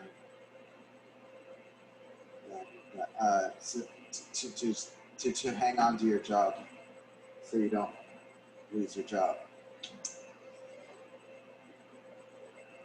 So that, all of that slide is how stress relates to career and jobs. And clearly it does. Depression and health. In an ongoing study of childhood depression, adolescents who had been diagnosed with depression as children were more likely to be obese as adults, to smoke, to be physically inactive, and were more likely than those who did not receive a diagnosis of depression in childhood. Depression, especially if it occurs early in life, may increase the likelihood of living an unhealthy lifestyle thereby predisposing people to an unfavorable cardiovascular disease risk profile, so that because of that, the American Heart Association now recommends routine depression screening for all heart disease patients, because the two are so frequently associated, and also because depression is a causative factor, not just a risk, not just an association, but it is a causal risk factor for worsening cardiovascular illness. Because people that are depressed don't seek out healthy lifestyles and don't have the energy to or the drive to achieve healthy lifestyles or successful lifestyles, healthy ones. So I think that we don't need to be so specific as saying that it's a problem for health if you're diagnosed during childhood. No, it doesn't matter when you're diagnosed. You could be diagnosed for the first time with depression in adulthood. Maybe you even never experienced childhood depression, but you experienced depression in adulthood for the first time. That's still predisposing you to negative health consequences, because depression, as far as I understand, is it's not just associated, it's causally associated to bad health and unhealthy behaviors. I'm assuming a psychological model where stress is a causal factor, which I do believe there's, I mean, where do I get that idea? I get that idea from my surveying of the psychological literature on stress and its relation to health. So this generally is what is being taught, is being interpreted, is being believed in health research. Coping with stress, problem-focused coping. All right, so we could cope with stress in at least these two general categories of ways. We can deal with stress by attacking the problem that's causing the stress. Or we could deal with stress by emotion-focused coping. That means instead of attacking the problem that causes it, attack the consequence of the stress, which is the stress, by avoiding the stress through stress-avoiding emotional coping techniques. So I'll talk about both of these now. And they're both effective and they're both advisable. But there's some argument to emphasize the problem-focused coping particularly as a particularly effective strategy. So problem-focused coping is where one attempts to manage or alter the problem that is causing stress. You identify the problem, you consider possible solutions, you weigh the costs and benefits, and then you select an alternative. So you attack the problem. The other kind is emotion-focused coping. In this one, but in contrast, this consists of efforts to change or reduce the negative emotions associated with stress. These include avoiding, minimizing, or distancing oneself from the problem. Making downward comparisons, such as, I'm not as bad off as she is. That's called a downward comparison because you're putting someone else down. You don't have to do it out loud. You could just do it silently, and still, it's a social comparison. So you could call it social comparison or downward comparison. Or you could call it upward comparison when you're talking about how other people are better than you. That can make you feel worse about yourself. Anyway, and seeking something positive in a negative event. That means being optimistic, looking at negative events in a more optimistic way. Seeing them as optimistic events or positive events. You could say, now that I've been fired, I can sleep in for a few days. Maybe catch up on sleep deprivation and improve my health before I go job hunting for a new job. So that's reinterpreting a negative event, what could be viewed as a negative event, and viewing it as a positive event, for example. That's an emotion-focused coping tactic, and an effective one, I would say. Effective. In some cases, emotion-focused coping strategies involve reappraisal, whereby the stressor is construed, that means interpreted differently, without changing its objective level of threat.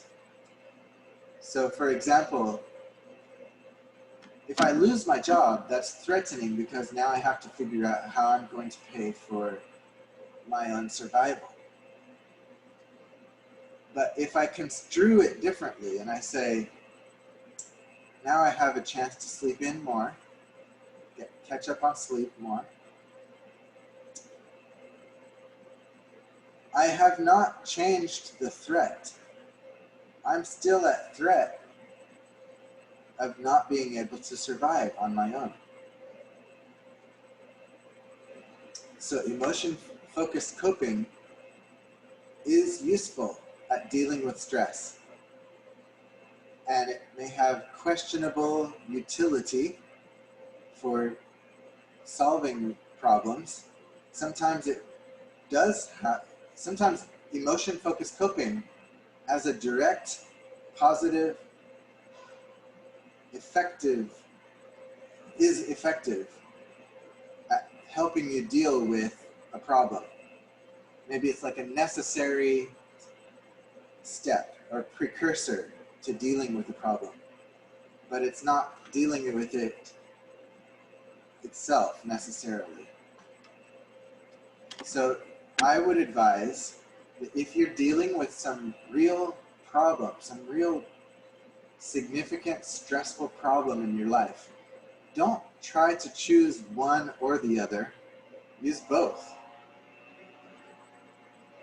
Use as many strategies as you can think of. Don't limit yourself to strategies.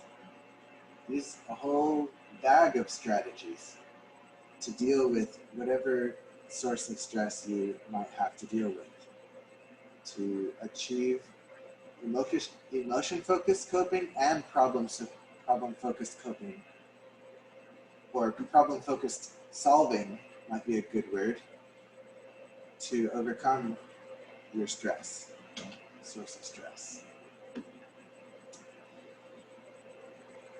Next slide. Social support has emerged as one of the well-documented psychosocial factors affecting health outcomes. Building strong interpersonal relationships with others helps us in times of distress, sorrow, and fear. A statistical review of 148 studies, which is a very large meta-analysis, involving a very large sample, 300,000 participants, concluded that individuals with stronger social relationships compared to those with weak or insufficient social relationships have greater life expectancy, and the effect size was comparable to quitting smoking and exceeding many well-known risk factors for mortality, such as obesity and physical inactivity. So, whether or not you have a good friendship network, whether or not your social life is healthy or unhealthy, is just as important to your health as whether you smoke or don't smoke, whether you're obese or not obese, etc. So it is a very strong and important factor. You could call it a risk factor or a protective factor, depending on your viewpoint. Does that make sense? Any questions?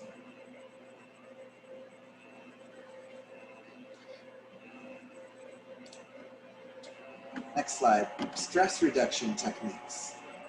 So now that we've talked about drugs, how stress makes you susceptible, how to deal with stress, here's some more stress reduction techniques. A common technique people use to combat stress is exercise. It is well established that exercise, both long and short duration, is beneficial for both physical and mental health. There's considerable evidence that physically fit individuals are more resistant and recover more quickly from stress than less physically fit individuals can.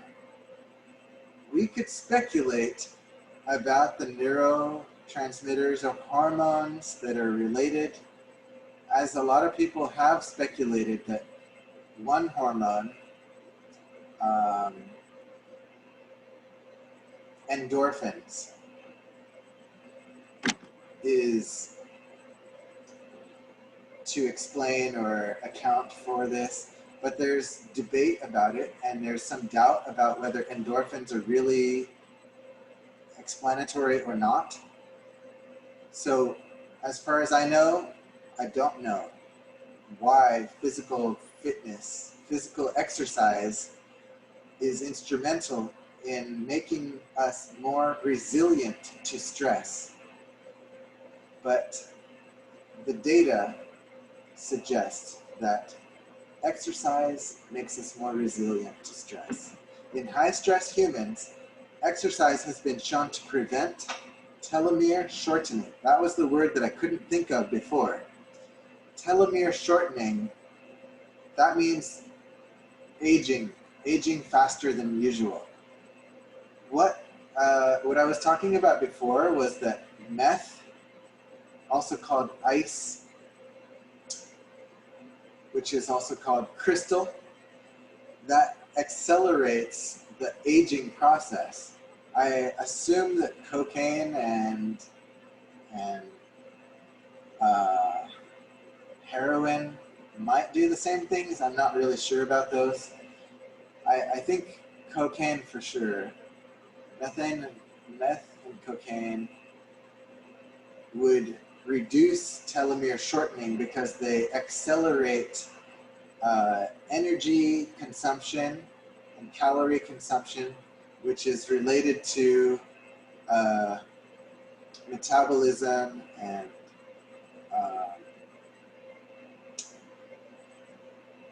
it's related to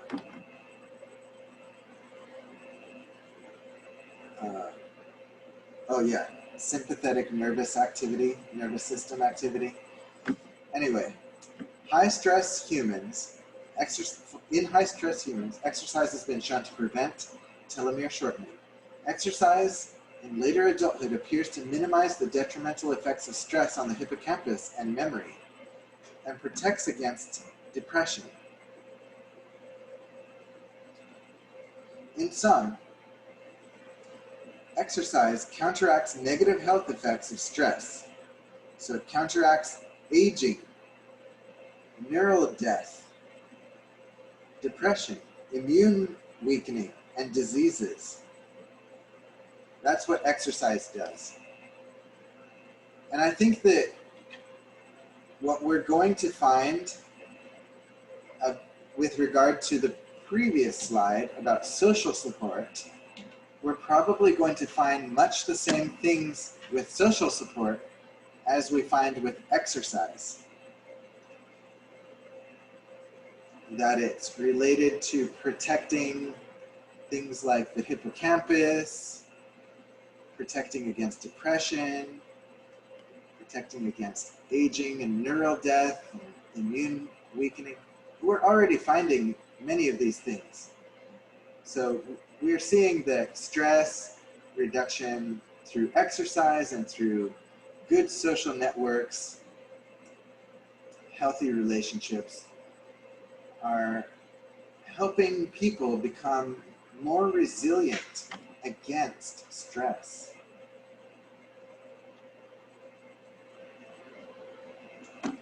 Next slide, meditation.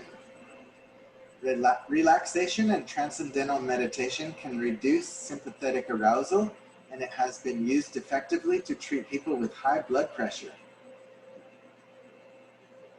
One kind of meditation is described here.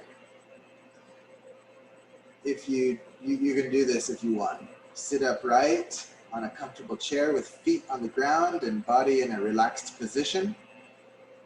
And as I was listening to an experienced meditator who said, don't worry what you're sitting like, how you're sitting, all of the proper technique, about how to meditate. Don't worry about any of that. The point is just get comfortable. Anyway, so step 1, step 2, quiet environment with eyes closed. Step 3, repeat a word or a phrase, a mantra to oneself, such as alert mind, calm body. That's just one technique. You don't have to do that. That's just one method of meditating. And again, I listened to this experienced meditator who says, you know, like, different meditators advocate their different methods of meditation, but in general, all kinds of meditation do basically the same thing. They all have positive effects on all pretty much the same things. So it may not really matter that much exactly which technique you're using when you meditate.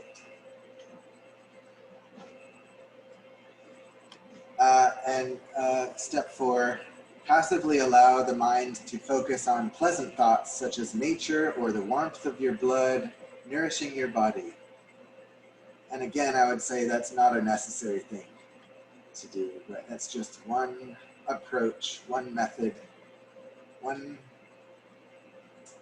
you know, this is just one person or researcher's pet or preferred method of meditating, but everyone's going to have their own preferences and think that their own kind of meditation is better or worse than other kinds of meditation. And I'm learning to be a little more agnostic about the particular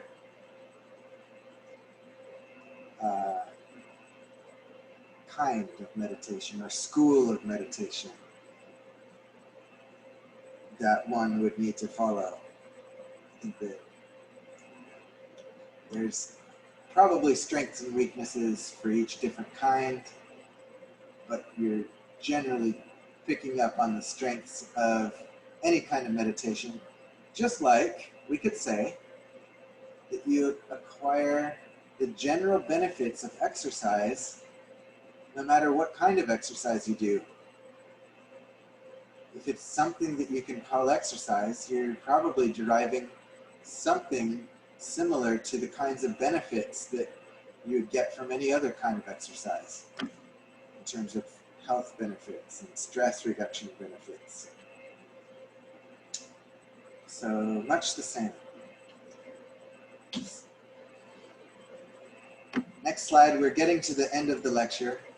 Biofeedback is a technique that uses electronic equipment to measure a person's neuromuscular and autonomic activity. That means their sympathetic versus their parasympathetic nervous system ratio of activity. Because as one is more active, the other less active, they always act in inverse to each other. Feedback is provided in the form of visual or auditory signals in biofeedback.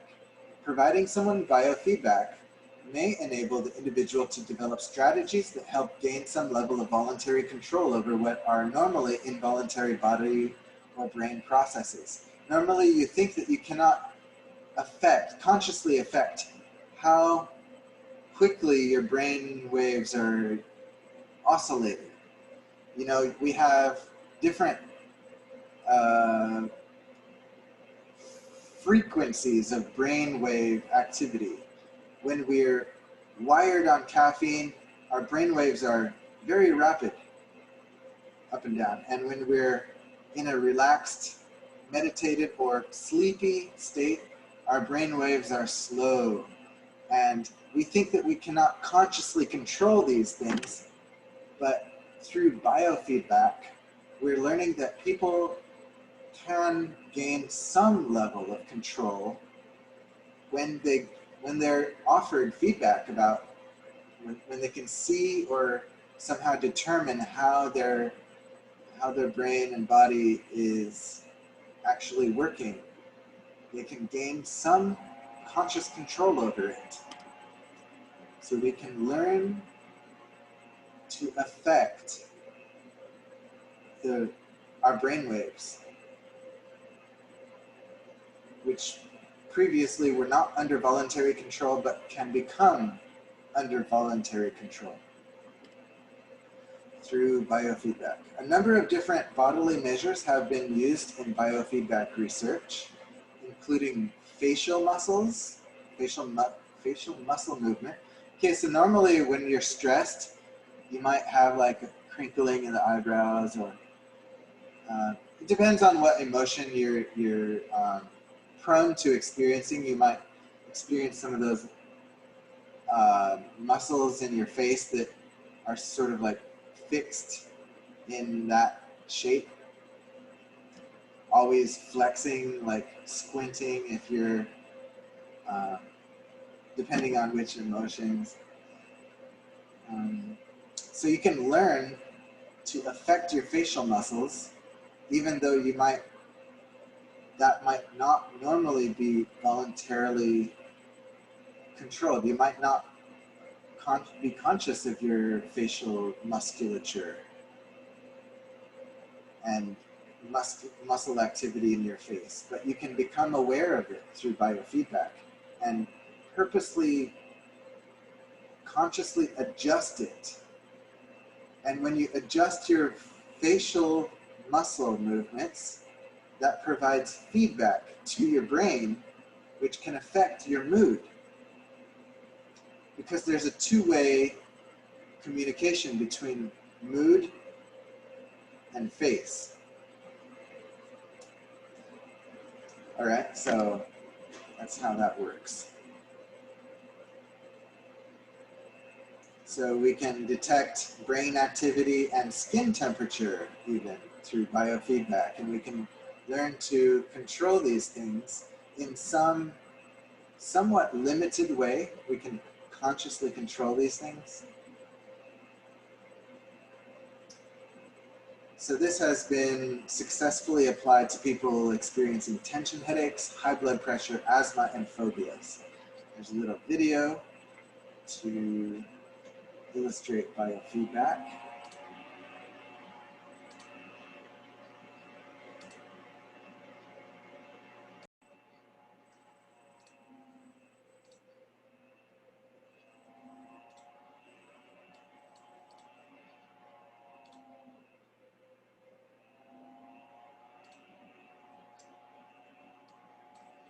Last slide of the lecture. So tying it all together, we've got health, addictive substances, and psychopharmacology as the main topics of this lecture.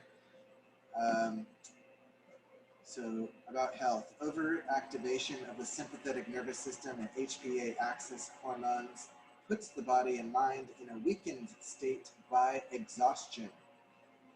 So although the sympathetic and nervous system and HPA axis are there to help us cope with stress, but when you are continually exposed to stress, those stress coping hormones become not assets to you, but risks or costs to your body. Learning stress-reducing techniques and perspectives counteracts this and promotes longevity and better happiness. Addictive substances can give euphoria, a sense of accomplishment, reduced pain, increased pleasure, or relaxation, ultimately motivating their continued use. Treating addictions should be more about the drug, should be more than the drug itself, because the addiction is usually not about the drug itself. It is usually about something else, and the drug is like a coping technique or a compensatory strategy or a side effect or a consequence of something else that's not going well in life or hasn't gone well early in life, some trauma perhaps. But we should address the life situation and coping practices to get at the root of what's causing susceptibility to the addiction. This is saying that addiction is not a standalone problem. If you view it as a standalone problem, you are not viewing it holistically. You're viewing it through a narrow perspective. And we don't want to do that. If we want to seriously come up with effective, strong approaches and strategies to overcoming or beating or prescribing addiction overcoming solutions, then we need to have a holistic strategy and not focus only on the drug itself as the problem, but see the problem as bigger than the drug. The problem spans beyond the drug, extends to the individual's personal life, and what I really mean is that the cause of the problem arises somewhere else. It doesn't arise in the drug itself, normally, or always, maybe. Psychopharmacotherapy, this last point. Drugs that have widespread effects on the brain to upregulate or downregulate neurotransmitter activity helps patients with disorders and can be used by patients for cosmetic reasons as well. Except they're not called patients then, they're called people.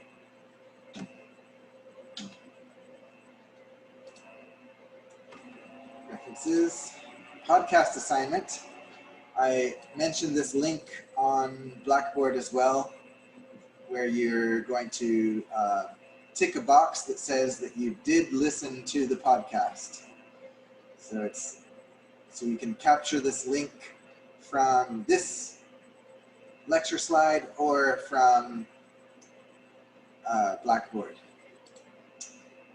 And now for our laboratory activity today, I'm going to have you participate in a class debate.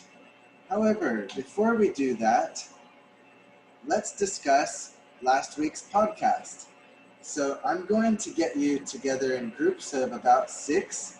If you're already meeting with people in person, you can arrange yourself in groups of 6, approximately. And I want each group to identify, this week, let's have 3 interesting things and 3 questions. Write those down. Put every group member's name on a paper or electronic document and submit that as an assignment on Blackboard. Okay? Okay. All right, so I'm going to break you up into groups using a breakout room. And we can leave right now if we already have a group, right? Yes, thank you. All right, so I see our class has currently 41 people in the Zoom class. You can Leave now. yeah, you can leave now, but you need to come back. You need to come back. So, How many minutes? how about 10 minutes? Is 10 minutes okay? Or do you want longer? I think 10 minutes is okay. I think 10 minutes for 3 interesting things, 3 questions, and all the group members' names on it. I think that's about right. Okay, so let's say 12 minutes. All right? So I'm gonna start up class at 4:04. And I'm gonna break you up into group. Okay, so please leave the classroom if you're meeting in person. Leave now. And come back in 10 minutes. As for the rest of you,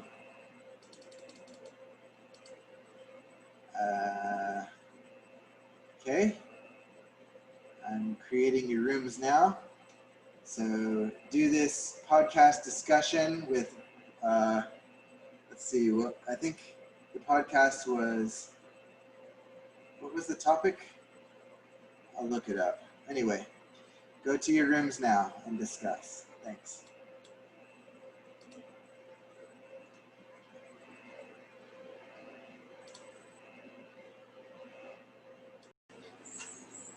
Okay, welcome back to the class, general classroom. Now, I hope that you had enough time. Did you have enough time, or let me know if you didn't have enough time. Okay. Seems like there's only 33 people who have come back to the classroom, so we're still missing some, but let's go on. The next part of our class is our class debate.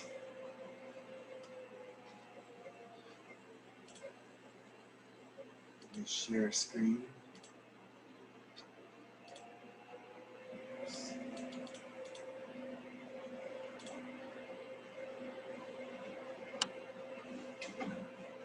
So I'm going to send you back into your groups that you just came out of. We'll use the same groups. And you, as a group, are going to decide whether you want to argue for or against legalization of non-addictive substances for recreational or cosmetic purposes. Here are some examples of drugs that could be used for cosmetic or recreational purposes. We've got mood stabilizers, anxiolytics, which are reducing anxiety, antidepressants, which ease depressive symptoms, but also create a sense of well-being. I don't know why I didn't mention, I forgot to include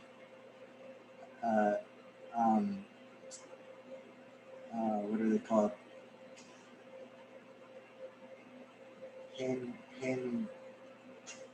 drugs. Like morphine, and opium, heroin, actually.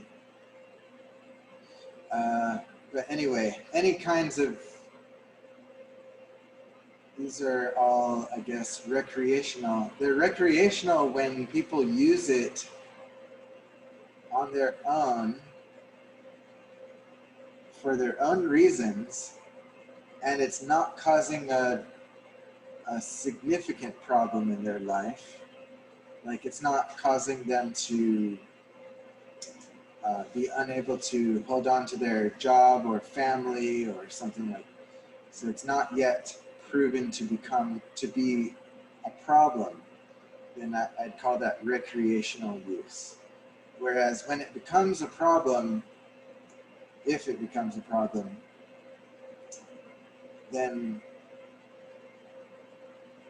guess it deserves another category label. Anyway, so you can think about in terms of mood stabilizers, hallucinogens, or other uses. Get together in groups, talk for 15 minutes. I will recall you to the classroom after that so that we can have a debate with the entire class. So in your groups, you're just coming up with arguments and defenses, you could say. Maybe anticipating what the other side might argue. Come up with your reasons and arguments. And then after we have our class debate, which would last also about 15 minutes, then I will give you a poll and we'll see who came out the winner of the debate. All right. Any questions? Okay, so I'm going to put you back in breakout rooms again.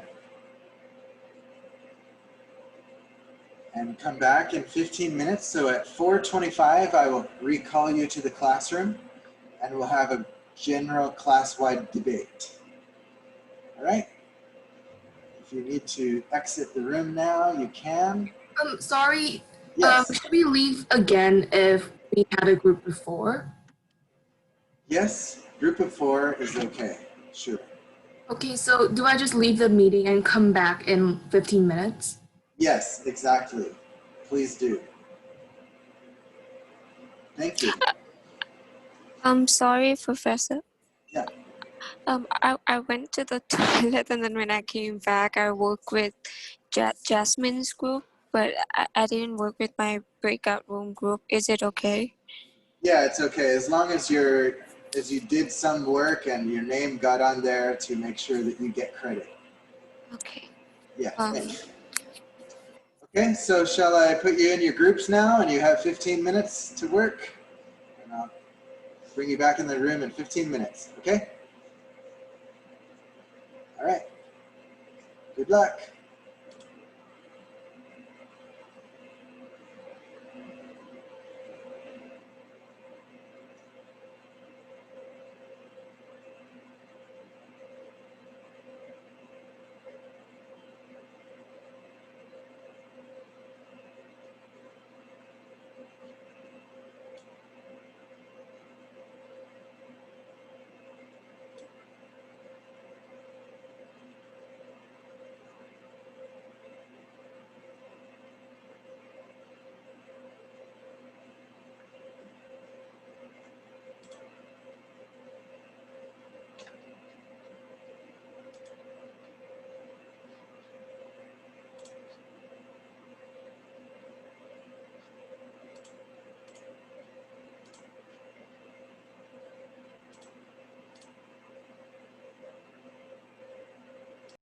All right, so I hope you have some ideas and some thoughts prepared to share in a class-wide debate. Now let's go ahead and start this debate. I'll put this slide back up on the screen. Let's see.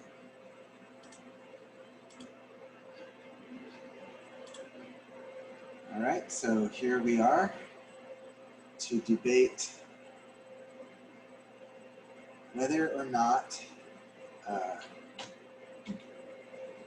there should be a legalization of non-addictive, or at least not highly addictive, substances for recreational purposes, including cosmetic psychiatry.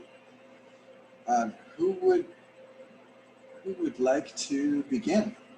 Let's just open it up to whoever wants to start.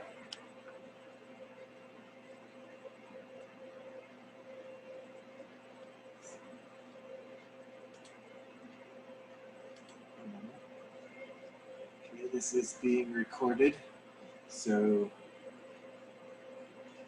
yeah, I think it's nice to record our debate for anyone that didn't get a chance to be part of it. All right. Let's ask for people who are in favor first to start, and then we'll go with against. So if you happen to discuss in a group that was decided to speak in favor, let's at least hear your first argument. Why should any substances be allowed for recreational purposes?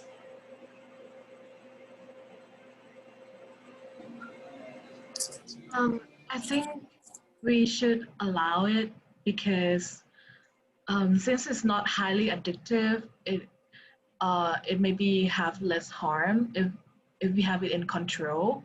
So if we can legalize it, these people with anxiety, they have like an alternative way to heal themselves up, to relieve by using these. And well, yeah, that's my first point. That's good. Thank you. All right. Now I'd like to see if we can have a counterpoint, either counterpoint to that argument or something else. I think. Oh, sorry. I was just gonna say that, like, even though that it is non-addictive, there may be other side effects that are just not as good. So I don't think like these drugs with bad side effects should be legalized, just because it's non-addicting. Good point. Yes, and going with her, I think that was Bambi. I recognize her voice. Putting more precise, a little bit more meaty weight behind those words. When a drug is non-addictive, does not mean it's entirely safe, because drugs they affect our brain chemistry. They affect the chemicals in our body. And if, say, we take it on a recreational basis and without the consultation of someone higher, like a doctor or someone who's knowledgeable in drugs, we might either take too little for our body weight or take too much. You can even overdose on things that are not necessarily as addictive as other substances. You can still die from a drug overdose given by a local doctor if you attempt to just gobble them down like they're Kit Kats. And one problem that might happen because of its recreational use, and if it's not given the proper tools and not proper guidance, people might accidentally overdose on drugs that, because they believe addiction's the only problem, they can all just overdose and die before they realize what's happening. Very good point. So you guys both said that that even if it's non-addictive, it can still be dangerous because of the effects of the drug, whether they're the dominant primary effect or secondary side effect of the drug. If it's dangerous, then it's not innocent, it's not safe. Right? It's also because our bodies are not all the same. Some like normal medical drugs can have adverse side effects. Perhaps maybe we're immune to this sort of drug, or perhaps our body thinks that drug is dangerous for ourselves. You know, like when we're allergic to like nuts. I imagine that with the recreational drugs given out. And not only that, even if we're not addicted to it, we can still lead to a dependence, a tolerance. It might be non-addictive, but our body will still have chemicals. And slowly the effects of these recreational drugs will either continue on, but slowly it will dampen, it will lose its effect. And what will you do once that effect is gone? Will you look for another drug? Will you look for something stronger? Will you look for something that's outside the range of what is legal? Because that has happened before, because there's such a thing as gateway drugs. Places that have legalized marijuana have also led to a lot of the people who have to go to harder drugs. Heroin, cocaine. Well, hallucinogens are not too bad, but they also can lead to meth. And even though, as the video said before, that these drugs are not legal, they don't just destroy your social life. There's still addictions. They still can lead to addictions, and we're not necessarily going to get the help we want thanks to the connotations of the drug. So even if we do legalize a bunch of drugs that potentially have no addictive components, it's not like we haven't gotten addicted to things that are non-addictive. As Mr. Jason has said before, we can be addicted to things. We can be addicted to a certain thing that gives us dopamine. Any sorts of pleasure or recreation, the word recreation, can be an addiction. You can be addicted to video games. You can be addicted to exercising. Even if there's no non-addictive components to the drug, as long as you take some pleasure into it and you have certain situations from that pleasure, you might be dependent on that. So basically, it's still a slippery slope. And this has actually happened with um, drugs that aren't illegal, drugs that are used for medicine, used for pain, for your pain, used for sleeping. It has been done before, and people are continuing to do so. Very much. Great point. Thank you. An example of that is medication for anxiety might have this useful side effect of making a person sleepy. So when they can't get to sleep, they might think, well, I'll just take a little more anti-anxiety medicine. That'll knock me right out. But then that's not according to the recommended dose, and there's reasons for recommendations. So great point. Thank you. Let's hear from the in favor side, legalizing side. Anyone?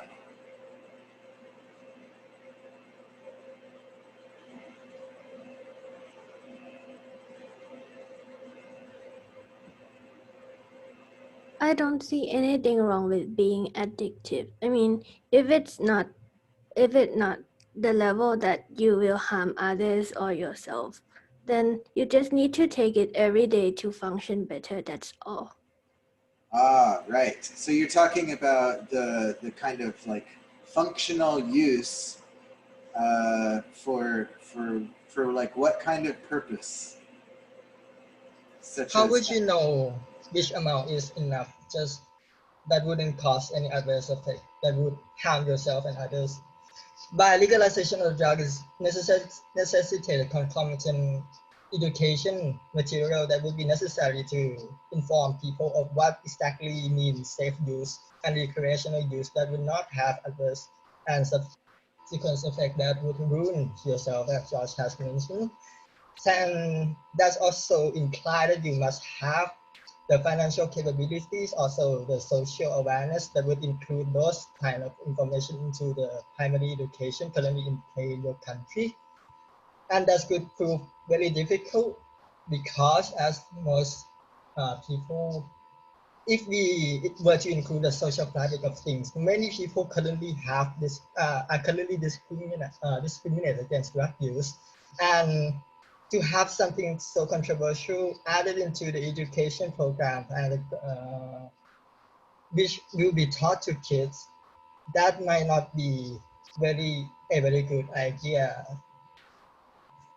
considering the parents' opinion on the subject itself. you raised a lot of good points. And considering what you said, that addiction's not really a problem because if it doesn't affect your work, it won't really affect anything. What you're describing is exactly what is called a high-functioning drug addiction. That's right. You still have a proper life, as stated from the video we just watched, while you're still addicted to drugs.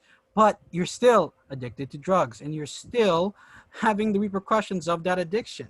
You may be controlling it, you may be hiding it quite well, but there's still a bottom. There's still a limit on how much you can hide and how much you can pretend it's normal, pretend it's not going to affect your life in any way, because people will notice changes in your body. People will notice erratic, because there's going to be side effects that you can't control and you can't really account for.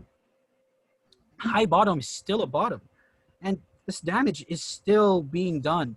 Many lawyers have a very high functioning alcoholism, but they're still gonna, some of them still die from alcohol poisoning. Doesn't matter if they drink it every single day, they're not going to get an immunity from it. They can still die from alcohol poisoning. There's still people there that will attempt to help you because they know an addiction isn't simply something you can wave off. You become dependent on it. It ruins you emotionally, and it develops problems in your body. Any sort of addiction no matter how big or small, can still damage your body. It may not happen now, may not happen in the future, but you're gonna crash. You can't keep up with your work life and your addiction. If the addiction becomes worse, if you want to do more stuff to get that dopamine, that serotonin that you've been craving, it's not worth it, really.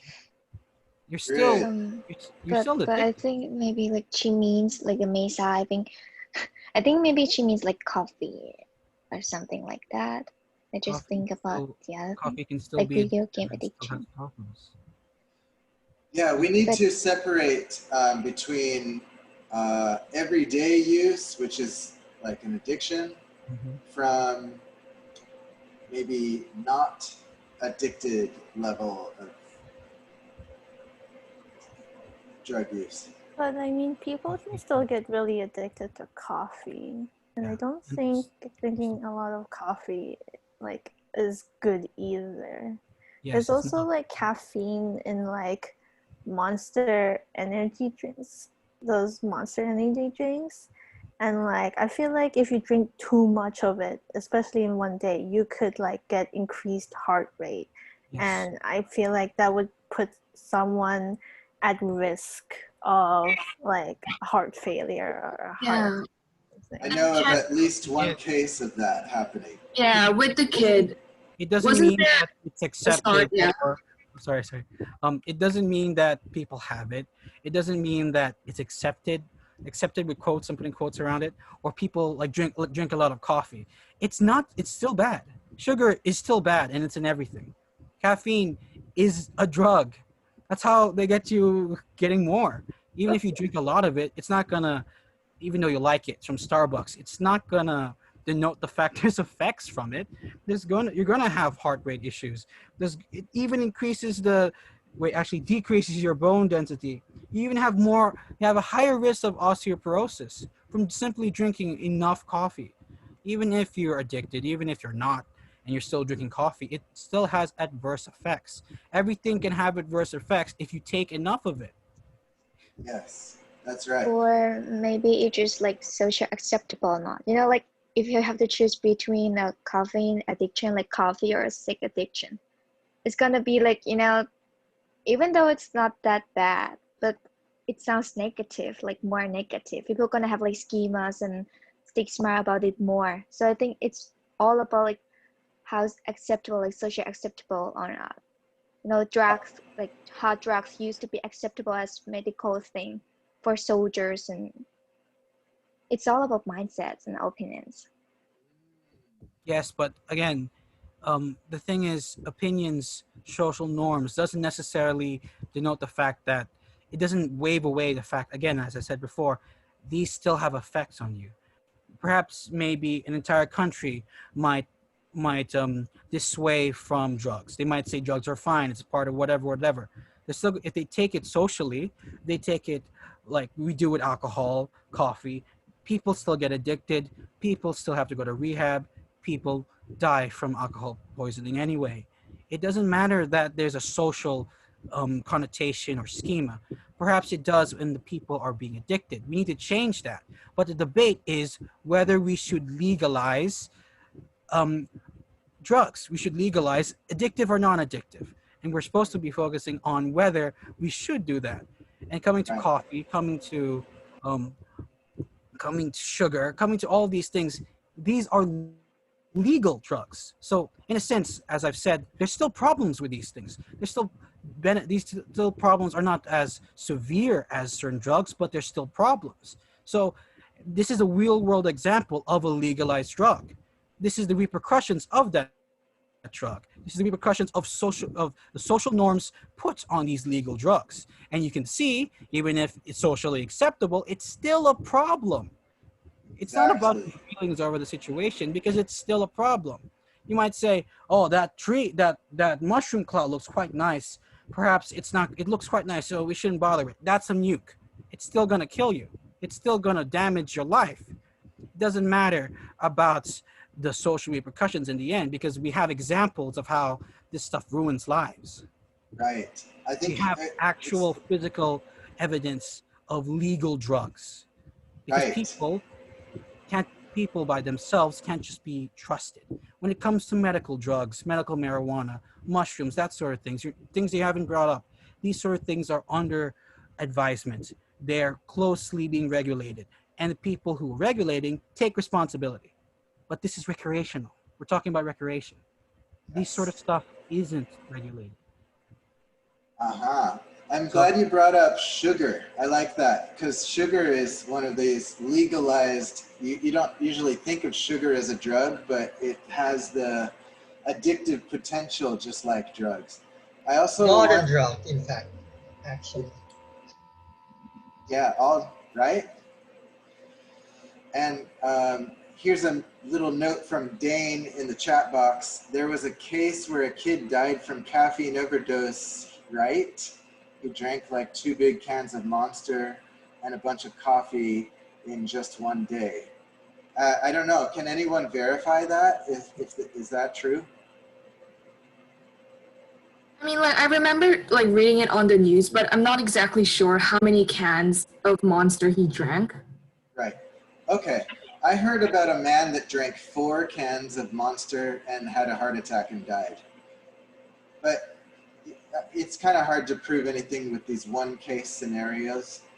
But it does say something, right? It says that maybe this is not safe and uncontrolled, like anyone can buy a lethal dose and accidentally kill themselves. Okay, can I hear more from the legalizing side?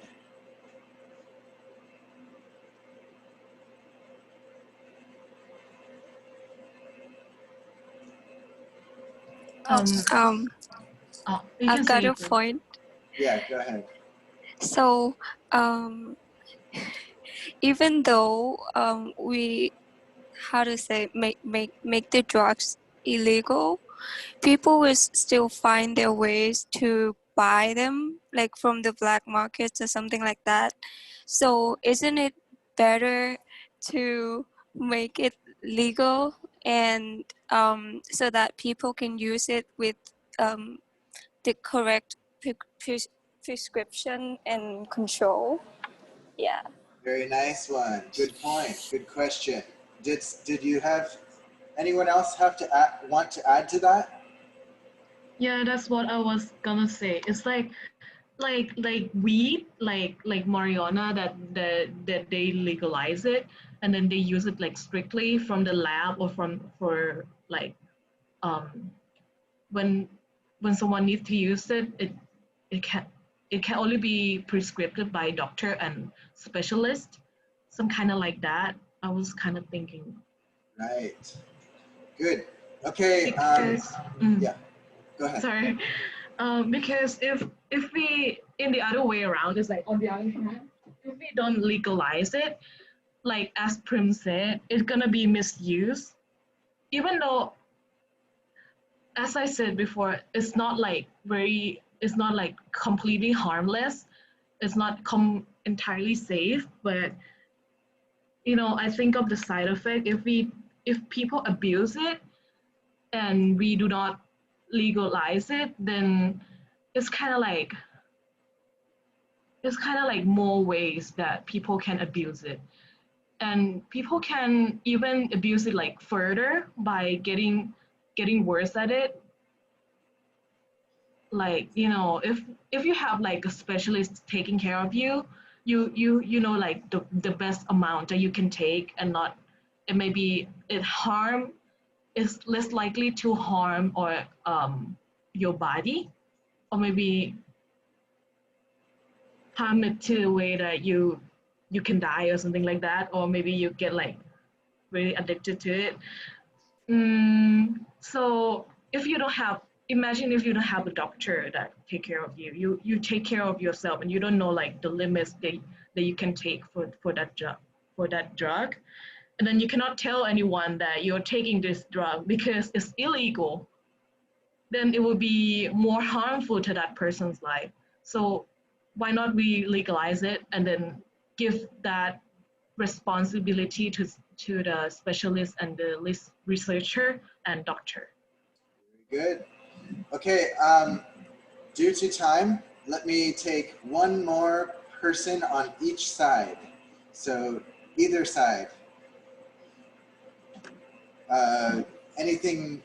Any last things you want to say before we take this to a vote? I feel like even though you will, if you legalize it, I feel like you would need to do lots of research into it so that it would be completely safe. And I think You that would guys are forgetting the fact take. that we must focus on the recreational use of it. If you legalize the drugs market that are currently being operated on, those kind of drug use are not recreational. Those are high addictive drugs that cause many problems that wouldn't be at all helpful even if it were to be legalized and specialists have access to it and that you can treat it freely. We are focusing on the recreational side of things, the non-addictive drug, that even though some countries have legalized those kind of things, the problems still stand and there are still people suffering from the use of recreational drug, that even the non-addictive one, the non-harmful one, quote unquote. So even if you're going to say by legalizing the currently illegal activity that are being pursued by those desperate or whatever people, it's not going to be it won't be much of a help. You're right. Thank you. So we did kind of get sort of sidetracked into the addictive kinds and danger of addiction. And I was trying to keep away from the addictive argument or side by just isolating that apart from this debate and just saying this is just on the non-addictive ones. But it's a little bit hard to really do that because some drugs are a little addictive, some are a little more, some are a little more. It's all on a spectrum. Okay, great point. Any other point either, let's see, against legalizing or in favor of?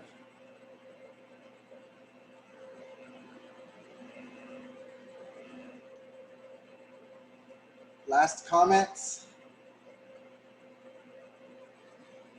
Okay, all right, so I have prepared a poll and I think it would just be fun to see if we can,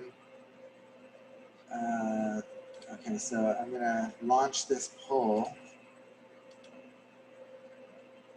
and we'll see who came out the winner. I give you 4 choices, so here you can see that now.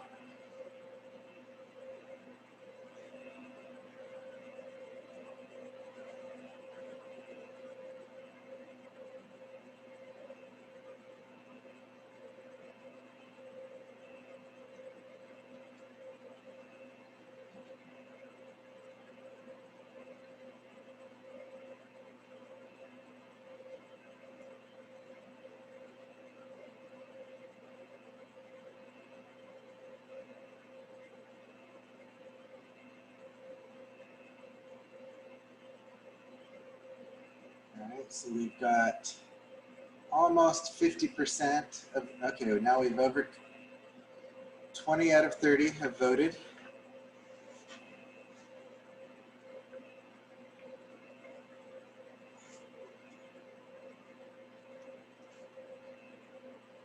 Three people have voted.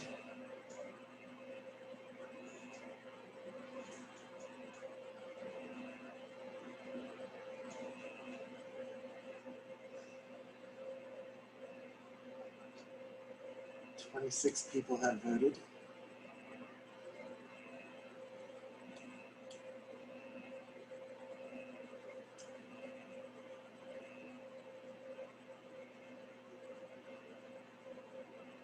Okay.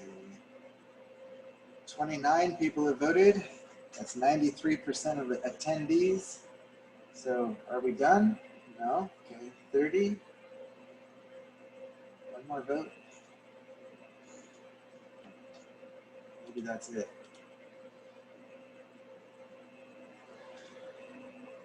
Okay, so it looks like we've got our votes. 30 people voted, and the results are, maybe I can publish them. Let's see if I can show them to you. Share results, great. Okay, it was close. It was 33% legalize, 20% keep it illegal, 30%, which is almost the same as the legalized group, are undecided, and a 17% say legalize some, but don't legalize some, you know, depends on the drug. So would anyone like to explain why they chose the legalize some and don't legalize some, to further explain why you voted that way?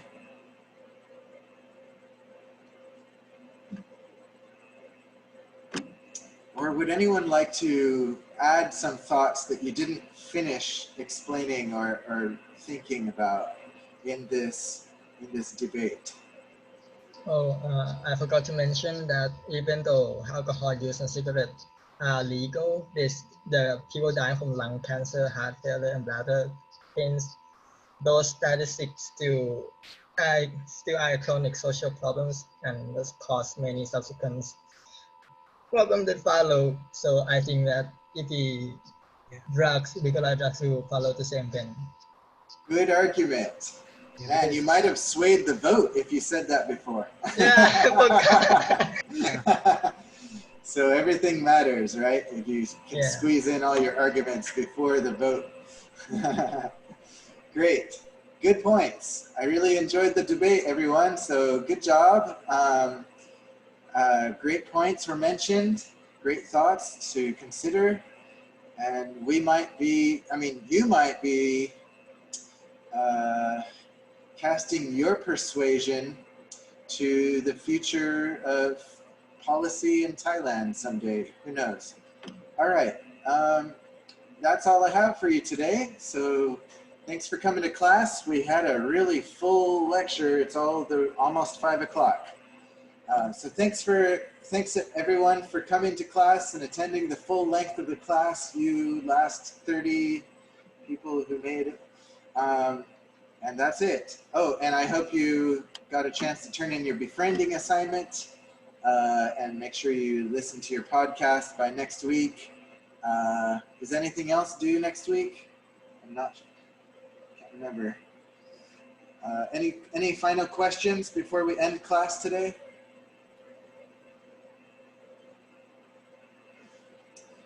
Okay, well, thanks, and see you next week. Bye. Thank you. Thank you. Thank you.